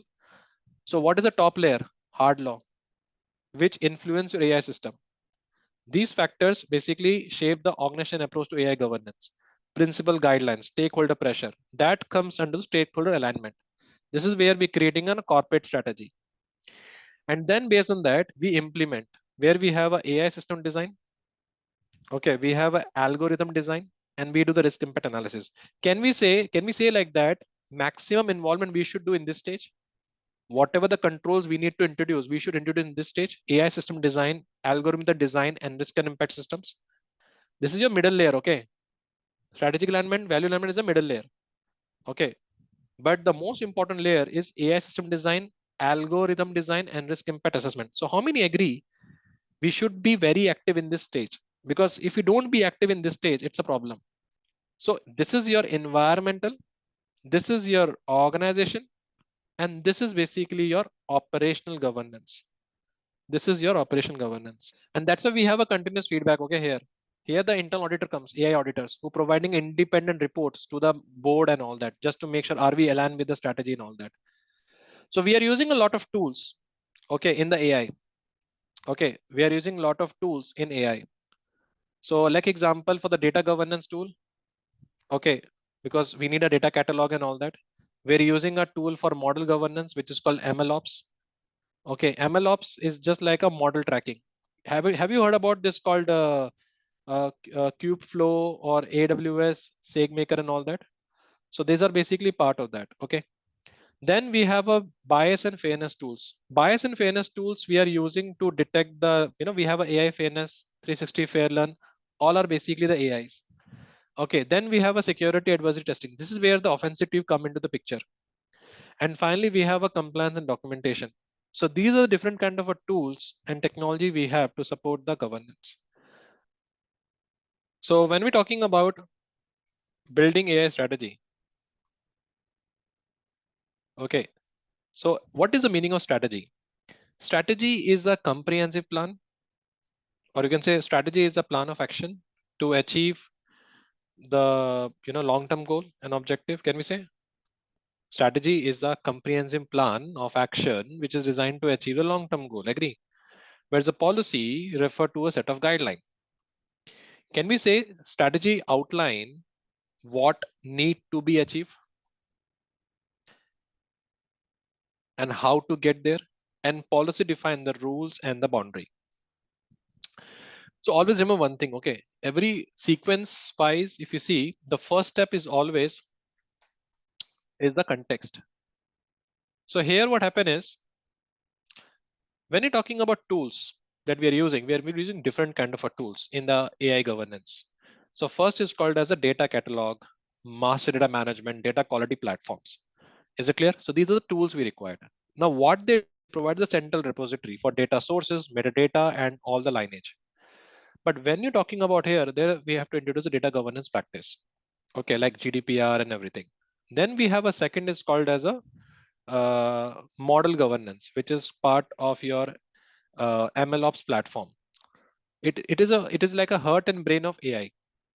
So what they do, they track the model versions, the parameter and performance metrics. Here the auditor roles comes in model registry and MLOps pipeline. In layman term, you can say MLOps pipeline are nothing. Have you heard about called Kubeflow or AWS SageMaker or pipelines, which automate the model trainings, validation, deployment, monitoring in DevOps, right? And when I say model registry is just like your ML flow and model registry or Azure ML registry. So they are basically doing the standardization of process. They basically have a central repository for storing and managing models. Okay, from a governance point of view, model registry is very important. Okay, because it provides the control environment for model lifecycle, like enabling the traceability and controlling the access. Team clear? Third, we need a bias and fairness tools. How many agree? Do we need some kind of a tools to control the bias detections? Always remember one thing: whenever you work on AI, most important part we use AI governance thing called as a AI fairness tool. AI fairness tool. AI fairness tool. AI fairness 360, a fair learn and all that. There's a lot of open source tools are there. What they do, they assess and mitigate bias in a training data based on some metrics, and they ensure ethical AI used by the system. Okay, and reduce the benefit. And another important thing, we adopt the AI framework. Have you heard about AI frameworks? I'm sure you heard about Lime, Lime, and Sharp. Have you heard about that? Lime and Sharp. It basically provide the local and global explanation of model prediction. If model produce any output, it talk about the prediction output. Okay, so it increase the transparency, trust, and all that from governance point of view. So it should be done as per the EU AI Act. Is it clear? Then we have a security adversary testing. This is basically where you have a red teamers and all that, which evaluate the model vulnerabilities, protect against the malicious exploitations. Is it clear? And then we have a secure deployment platforms like Dockers and Kubernetes for orchestration. Is it clear? And finally, we have a compliance and documentations like SharePoint, Power BI, okay, custom frameworks, spreadsheets. We are using this. So your internal auditors come here, compliance auditor come here, red teamers come here. Okay, GRC auditors comes in all the stages. Is it clear? So each and every component have their own governance viewpoint.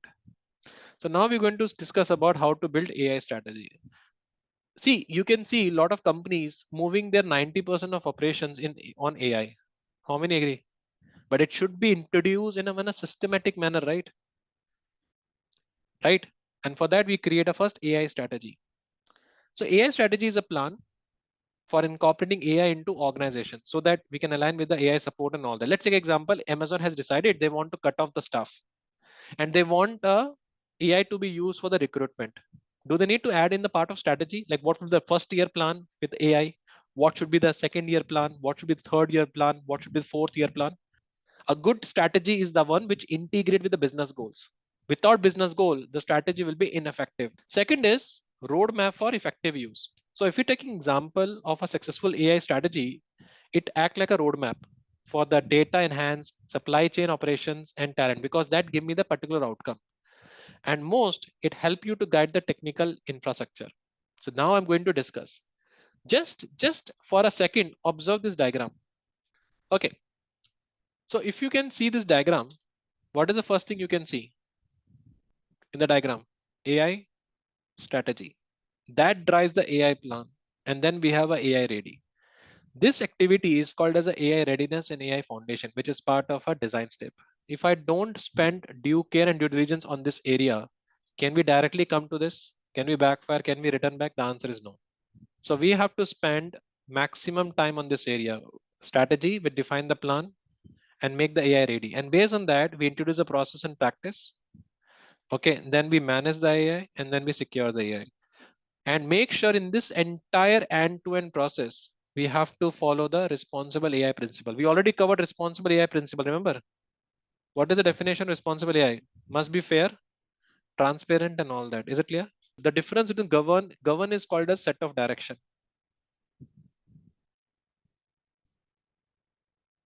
Okay, and management is all about executing the direction. So in layman term, Abdul, you can say this is the concept they have taken from Corbett. Okay, in Corbett we have a two functions: E, B, M. P, B, R, M.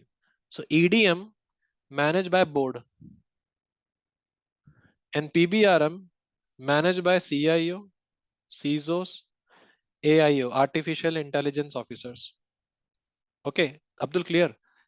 Evaluate the need of market, evaluate the need of the regulatory, evaluate the need of the stakeholders. That is the evaluation. Then they're giving a direction to the CIO. CIO, CISO, AIO, plan, build, run, and monitor. Abdul, clear? That's why we say AI strategy, drive the AI plan, which prepare the AI to be ready. To do that, we govern the AI to produce the right output. We manage the AI so that we can able to secure the AI. We need to have a separate AI strategy, okay, which conclude the cybersecurity function. But cybersecurity cannot have a separate AI strategy. And future, you can see that only. Is this diagram clear? Mapping and assess AI risk and secure AI. Exactly, Nevas. So risk assessment will be start from govern AI only. Nevas, clear? Risk assessment start from the govern AI only. Okay. So before we build the AI, we have some factor to be considered. Okay, some homework need to be done. First, you need to be very clear about the business objective. You will be surprised to know that the reports by consulting firm like McKinsey and Deloitte, they give a proper emphasis that clear business objectives are critical for any AI initiatives. Because according to that business objective only, AI produces a respective output. Is it clear? Let's take example, McKinsey. So McKinsey has a research on a digital transformation.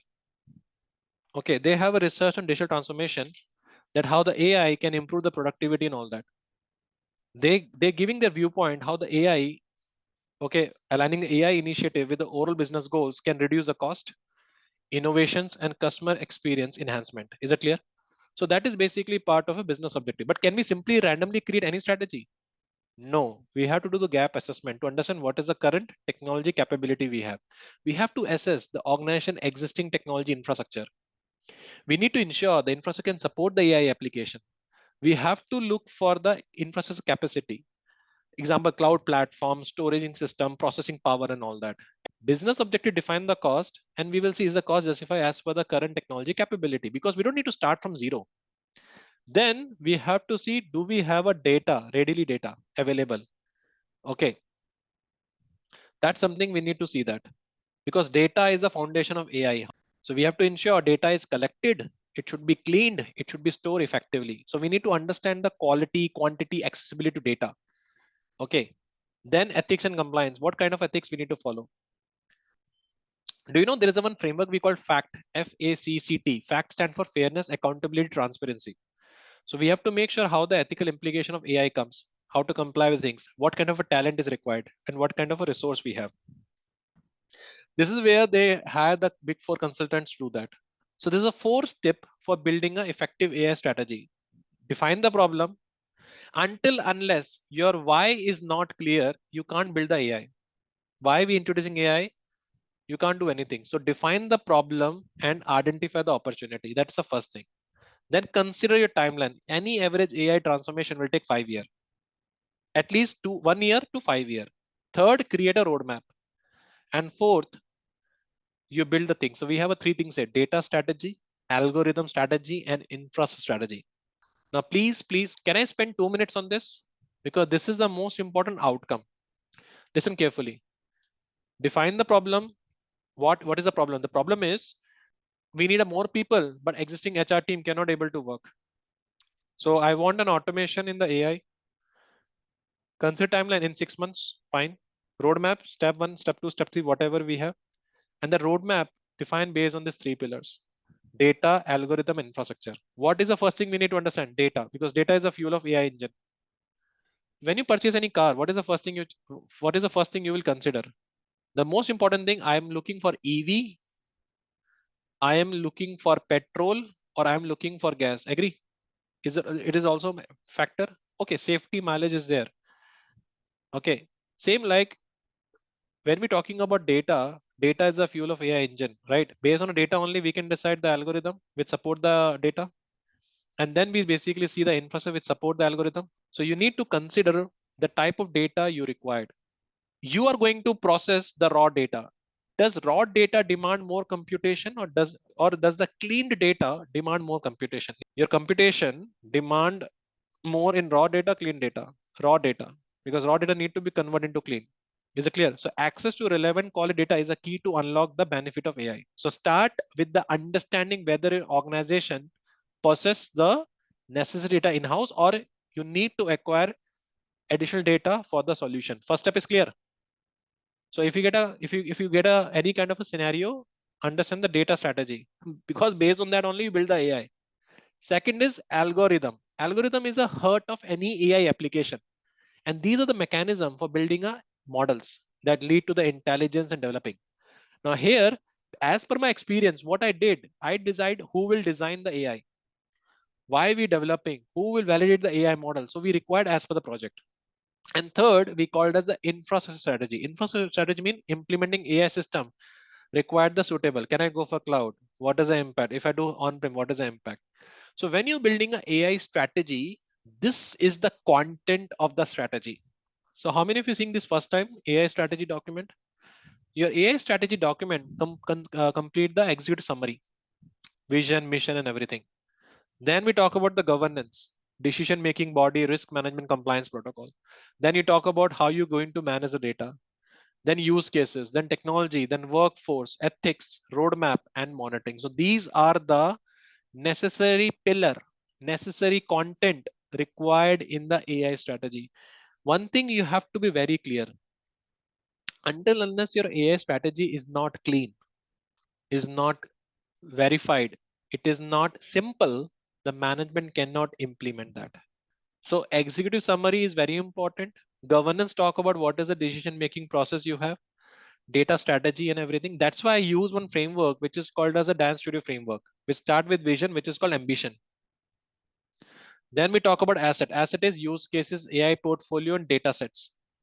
Then we talk about enablers to execute that, like human skills, privacy, and architecture. And then we talk about the DNA, data studio, and all that, organization, governance, leadership. So this is the backbone to drive everything. So let me show you one sample which I have created a AI strategic plan for our aspirants. So this is how we have created the table of content. You can see executive summary, a strategy need to integrate AI into business. The organization aim to automate many process. The AI study plans at a 5-year roadmap, everything. Then we talk about summary. Position Aspen Technology is a leader in AI. That is our vision. And we have talking about the timeline. First 1 year, establish data foundation, then scale successful point and achieve the full enterprise. And then outcome is transform the internal operations and at least 2 AI-based systems regulation. So always one thing, executive summary should talk about your vision, talk about timeline and strategic outcome. First step is clear. Then because you have to convey about AI, so you have to document the principles, definitions. What is the words you are using in strategy? AI definition, ML, automation, AI product, and all that. Then you have to document the AI guiding principles. Okay. Then you talk about your current capability, what you have. Mission is required power. I missed that. Okay. So data foundation, AI governance, and aspirants and automation. So where we are and what we need. And then we talk about the recommended future state. This is the future plan that we are building. And then we talk about the, so training recommendation is also important because upskilling is also important. Then we add the regulation compliance. If I'm doing a business in Europe, EU AI Act is there, GDPR is there, That's something we need to add. And then we talk about the audit trails and everything. And this is the use cases which I'm going to build from AI. Like data lake governance setup is required. Then we will have a pilot project, and then we have a skill building. Then we have to scale the product launch. We have advanced use cases. Then we have an enterprise ML ops. And then we have a customer facing product, like launch at least 2 AI driven products. And once on the year fifth, we have a maturity and continuous improvement. And this is the hope you find this strategy document useful. So this is not any theory program. This is something what we implemented. I'm teaching. So when you're writing a feedback, just mention, do you need this template? So I will share in the LinkedIn. So once you create a strategy, you need to execute strategy. So always remember, any kind of a program you're introducing, you need a policy first. Hey guys, every system must be protected with the password. Every system must be protected with the password. That is called, hey guys, every system must be protected with the password. That's called policy. That's called policy. Second question.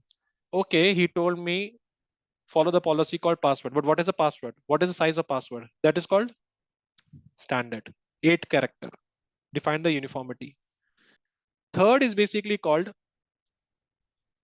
as a third is basically called as a procedure, step by step, to create a 8 character password.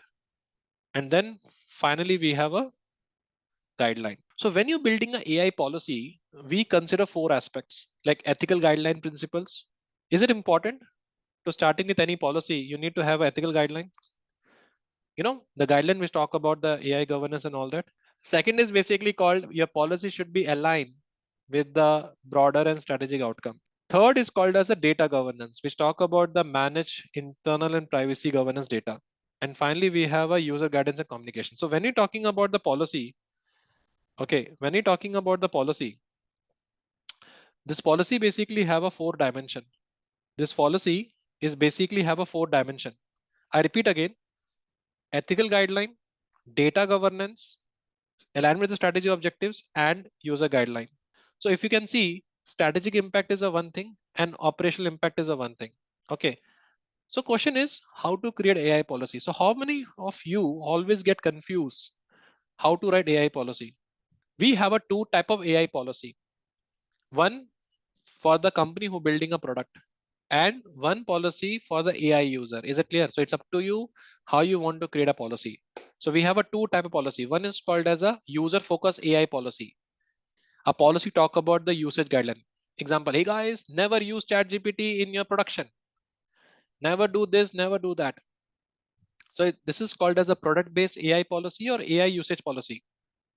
I'm introducing the AI policy, which basically talk about, okay, how to use AI. So that is called as a AI usage policy, which include the usage guideline. You explain about the transparency, privacy, data guideline, and all that. Can we incorporate user access policy, user things and all that? Both policies. I will tell Roy, Dada, just control. We'll discuss. Don't worry. Can we say acceptable user policy can include the AI guideline? Can we say acceptable use policy include the AI guideline? Yes. Why we want to make it complex? Then second policy is called as a company focus AI policy. Now let's take an example. You are a company who build AI products. Your company using AI for the entire business. For that, we have a company focus AI policy. So which one is bigger? AI policy, which is user focused, or AI policy, which is a company focus, which cover everything. So if company has given a task, create a home policies, will you create 2 separate policy or you create one policy which can cover user focus? So can we discuss one template? If it's everyone okay with that, we might extend. It's not part of webinar, but we can discuss. This is called as a AI policy. Okay, now listen, always remember one thing. We always start AI policy with company focus first. So it should have an introduction, overview, purpose, scope. Every policy start with the purpose and scope. Okay, so here we have a content. So here you can see the purpose of the policy is to establish the clear guideline for responsible development, deployment, and use of AI system. And this policy intended to ensure AI initiatives are ethically sound, secure, transparent. You can simply copy paste for any AI policy because this purpose talk about your AI principle of trustworthiness. Then where it's applied, this policy applied to all the employee, contractors, partners, and all that. Why we need this? To set the stage for summarizing the document and establish the common understanding. I'm going to share this document in the LinkedIn very few time. Don't worry about that. Then we talk about the policy principle. Copy paste your OECD principle here: fairness, transparency, accountability, data governance, risk management, and all that. Why we need? Because ethical AI demonstrate will be done. Data governance demonstrate your data security and risk management. Then we come to the governance oversight. Always remember one thing: when you start AI governance in the company, we need one committee which is called as a AI governance committee. They are the committee of the senior management, board of directors, and everything. So they are responsible for approving the projects, overseeing the compliance, review the risk assessment team, and all that. So we need to demonstrate their responsibility, and then we demonstrate what are the roles we have in the AI. Because tomorrow they will ask now why they exist. That's the reason. Then we introduce, if you're doing AI development, then add the development section. Make sure you should use design and documentation. Testing need to be done, monitoring to be done. So you document that in a policy. Okay, then data handling, data privacy part, collecting data according to legal, storage, and regulations. If your company is not building AI, you can ignore this. If yes, you can add this. Then risk management is required. How you doing a risk assessment? Every AI must be risk assessment. So annually we have to do risk assessment, bring that in a policy. You don't need to have a separate AI risk policy. Okay. Your job is not to create a fear. Your job is to enable the business and define the risk assessment according to model evaluation. Then compliance auditing, how to respond to incidents. Example like there should be formal incident response plan must be in place for any AI issues. Like anytime AI generating any random output and all that, that is also incident. And then this is your AI usage policy, usage guidelines, permit, non-permit, regulatory, what kind of a data we can upload, guideline, do and don'ts. And then finally we have oversight, how to oversight, clearly AI side, policy, regulatory, and everything. That's it. And finally training and awareness. And we have a reporting metrics, how to report the metrics of AI and enforcement. And then finally, we have approval. Policy need to be reviewed annually, okay? And it is created by the, policy need to be reviewed annually, and policy will be created by the chief AI officer. Exceptions need to be assessed based on risk assessment and document. So this is your policy component, clear scope, okay, which define exactly which AI system, application, data process, the policy apply, okay, scope, okay, and purpose is basically why the policy exists, okay. Okay, then data governance is there, and then we have a structure. So this is how we build the policy. Your policy, program, KPI, everything is part of the AI governance program. And you'll be surprised to know that my next webinar I'm doing on the enterprise AI risk management. If you're interested, let me know. We'll plan this session next month. How to do the enterprise risk management for AI, which include risk tolerance, model evaluations, and all that. Okay. So next part is called as the liabilities. Does it matter? Liability in the AI? Liability in the AI. Let's take an example. I introduce one AI and it is giving a wrong information. Am I liable? Hello. I introduce AI and it producing a wrong information. Am I liable? Yes. Yes. It's all about we don't have awareness. So liability in the AI refer to the legal responsibility. No, Sarika, that is why you are here in the session. We're going to discuss. So liability is not limited to only provider. Is it clear? So liability in the AI refer to the legal responsibility for harm or damage caused by the AI system. See, when we're talking about AI, it become more autonomous. Okay. And it is integrated in daily life. Agree? So who is responsible for harm? We need to bring that in a contract. And that is why we have a concept called AI liability. So what is this concept of AI liability? Let's discuss this. So we have a four type of liabilities in the AI. So we have a first called product liability. Okay. Product liability is all about um, like we have a manufacturer, okay, suppliers, developer, okay, they are responsible for damage caused by the defective products. That is called as a product liability. Second is basically called as a tort liability mean which hold individual or organization accountable for causing the harm. That is called as a tort liability. So in the context of AI, tort liability apply when AI system cause harm due to the negligent design, training, and deployment. For example, if a company failed to properly test an AI system that lead to an accident, okay, it may be liable for the damages. Then we have a strict liability for the AI systems. Strict liability for AI system is it is applied when the risk of harm is inherently high. What do you think? Any example of strict liability we need in such kind of AI products? According to you, example drones, medical equipments. Do you demand that strict liability of AI systems? I repeat again, AI driven cars, AI medicines, AI healthcare. Does it demand strict liability?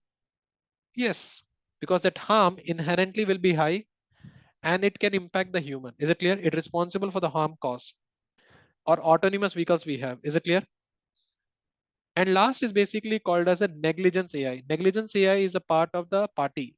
Example like developer, manufacturer, or deployer. Okay, they are held liable for that. If a AI system, let's take example, is a medical device and it is poorly trained and tested, these lead to the misdiagnose or potential harm. So that come under the negligence. So sometimes it's a combination lead to stick liability also. Product liability mean product fail. Tort liability deal with the individual because of one individual has a problem. Strict liability for exclusive systems, and negligent liability is the outcome of product and tort. So we have a liabilities in the key areas. You can see for autonomous system we have like self-driving cars, robotic surgeries, right, which can make the decision without direct human involvement. Because if autonomous system cause harm, the question for who is at fault. AI in decision making, like hiring, credit scoring, and everything. AI in a healthcare, which is basically talk about diagnostic treatments and everything. Like in and last is basically data use and privacy, which is used in GDPR. Is there any difference? Is there any common similarities between the GDPR and data AI and all that? Yes, because in GDPR, one of the article called as an explanation of the data. So in GDPR, in the EU mandate, AI system processing personal data should be comply with the strict privacy law. And you need to have an explanation of the AI. So make sure we have to see that liability also. Now the point I'm going to cover is a very important point, which never be covered in any session because they know that if they cover, then it is easy for AI user to do the case. And that is called as a challenge with AI liability. Now listen carefully, okay? When we're talking about implementing AI, one of the most important thing called as the attribution of fault. You know attribution of fault? What is the meaning? Who is responsible? Okay, I'm using ChatGPT, which producing a wrong data. I put it on LinkedIn, which backfires, so I am responsible, right? But ChatGPT is also responsible. So attribution of fault is the biggest concern when you're setting up the liability. Okay, because here the concern is whether harm was caused by the error in the AI system or by the user. Understood? By the prompt. Second is called as the evolving AI technologies. Okay. So machine learning models are black box. They don't have a present of the data, and there's no strong legal frameworks are there to control that. And third is cross jurisdiction. Incident happen in India, product develop in US. Is it clear? So what do you think out of following? Which one is the biggest concern? Cross jurisdictional issues. Attribution fault we can bring on contract. Evolving AI technology can be managed, but cross jurisdiction issue is the biggest concern. So tomorrow when you're opting for AI, what is the first preference? Local AI provider. So question is who can be held liable for the AI? The first is called as a AI developer. Okay. Second is called as a manufacturer. Third is called as a deployer and operator. You know deployer like business using AI. Okay. And AI system user we as a end users. Is it clear? And third party suppliers, like example who providing us algorithm and training data. Is it necessary? Like is it mandatory that every company who build AI, who are company who introducing AI, they build their own models? They can use a chat GPT AI model, right? So in that case, third party supplier will be accountable. Now, last part, we need to discuss about the category of law. So according to that, you can take a decision. See, one guy who's a developer and anyone who's basically integrate that there is a manufacturer. So now we have a category of law for AI. So example like we have a law for data privacy, which is called GDPR, CCPA, HIPAA. Why GDPR? So in GDPR, okay, in GDPR, one of the most important thing, one article we have, which is basically called as a right to explanation. Right to explanation. So when you're building a AI, okay, when you're building AI, you need to make sure you should comply with GDPR, CCPA, HIPAA. Those who dropping the session, please make sure you fill the feedback section. Can you share the feedback link so they get a participation certificate? Second is basically we have a law for the intellectual property.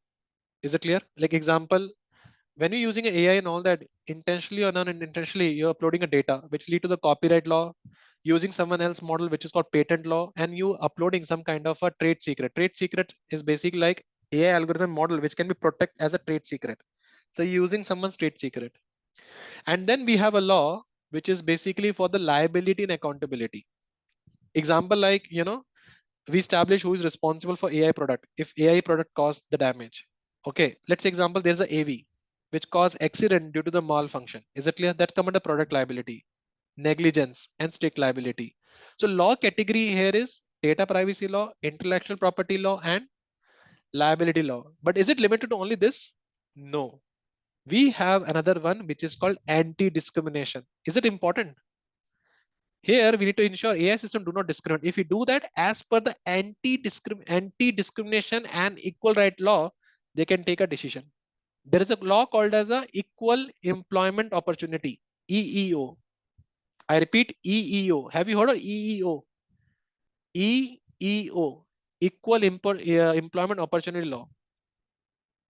In many there's a company you use AI, okay, for a screen job application. If the AI model is trained on a biased data, you can file a case as per the Equal Employment Opportunity Law, EEO we called.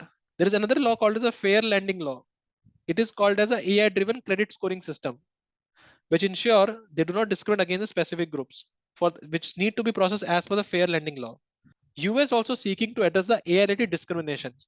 In India we have one law, Consumer Protection Act, that is come under the Anti-Discrimination Equal Right Law. Is it clear? Then we have AI specific regulations, and we also are creating our own custom contract when you're dealing with the developer and everything. So now question is how to align stakeholder to build the AI governance. Last topic, okay? Last topic. So in this section, we're going to discuss about stakeholder management. So stakeholder management is the important component. Without understanding a stakeholder management, we cannot able to build the proper governance. Now, how to identify stakeholder? Based on these four principles: power, legitimacy, urgency, and harm. How many of you heard this first time? When you identifying the stakeholder, okay, when you're talking about the stakeholder, we basically define the stakeholder based on three principles: power, legitimacy, urgency, and harm. Let me explain that. So first is basically called as a power. Power basically mean the extent to which the stakeholder can impose their will on the project. So according to you, who have a more power? When you're building a AI and all that, who has a more power? Senior management. Senior management. Okay. Second is called as a legitimacy. Legitimacy mean when stakeholder enjoy socially constructed standing shared by the parties. Example, we evaluate the nature of the contractual relationship between the parties to determine if an individual, organization, societal agreements are exist. Okay, so they are more about society thoughts and all that. So that is basically called as a legitimacy. Third is called as the urgency. Urgency is assessed when stakeholder claim or relationship call for immediate attention, like business team.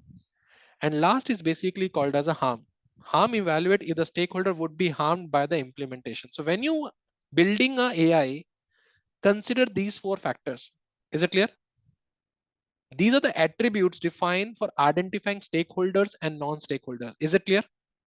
That is why overall this divide into this category. Second last topic, okay? So your AI stakeholders are divided into five parts. Individual society. Any example of individual society? Who are the individual in society? Court, regulators, independent evaluators. Can we say these are the stakeholders, which is part of individual society? Then the developing organization. Any example developing organization? Entrepreneur, executive management, legal ethical functions, project funder, data controller. Then we have a funding entity. Funding entity is the project owner, product owner. Performing entities mean who is the performing entity? The team or group executing the AI development process. And like we are using the predefined AI product called as an operating organization. So we optimize the stakeholder based on this category. So what is the process is that Just need your next 10 minutes. Okay, 10 minutes. The process is very simple. How to align AI with the stakeholders. Okay, so first step is identify stakeholders. So we already identify we have an internal stakeholder and we have external stakeholders. Is it clear? Second is understand the stakeholder interest. Okay, example, executive want AI to be drive revenue. Legal team want to prioritize the compliance. Customer want expected fare and developer want a clarity. Different stakeholder has a different expectation. Legal team want to prioritize the compliance. Customer want a expected fare. Developer need a clarity.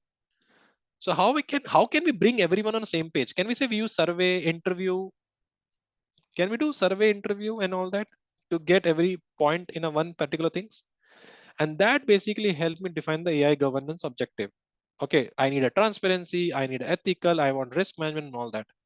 So here, the first step is we create a AI policy, then we set up the data privacy policy, then we set up the bias detection protocols, and then we define the metrics. And then we create a overall framework. That is the overall process we have. So identify the feasibility, start the collecting data. That's another important thing. Develop the model, then we deploy the model, then we monitor, and finally we have a decommissioning and retirement. This is the overall process of AI function we have.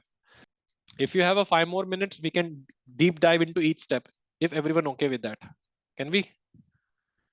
5 minutes. Let's go by. So first is basically called as a ideation and feasibility. Here, what happened is this is the early stage, and in this particular stage, we identify stakeholders, we understand the stakeholder expectation, and more important, we define the objectives. Is it clear? And best practice, we say that we map the stakeholder requirement into the roles, influence, and expectations. Influence, we discuss na urgency, harm, and all that. Second step, based on the expectation, we collect the data. Will you involve the DPO here in the data collection process? So here we ensure the data should be collected as per GDPR, CCPA, inventory the data, and do the data cleansing and everything. So best practice data audit. Then we develop the model. Okay, in this particular stage, we design, train, and test the AI model. And then we have a model deployment.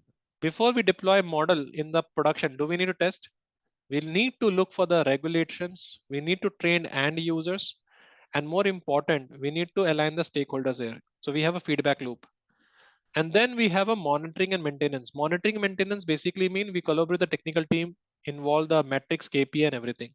And according to that, we decommission the requirement. So this is all from my side.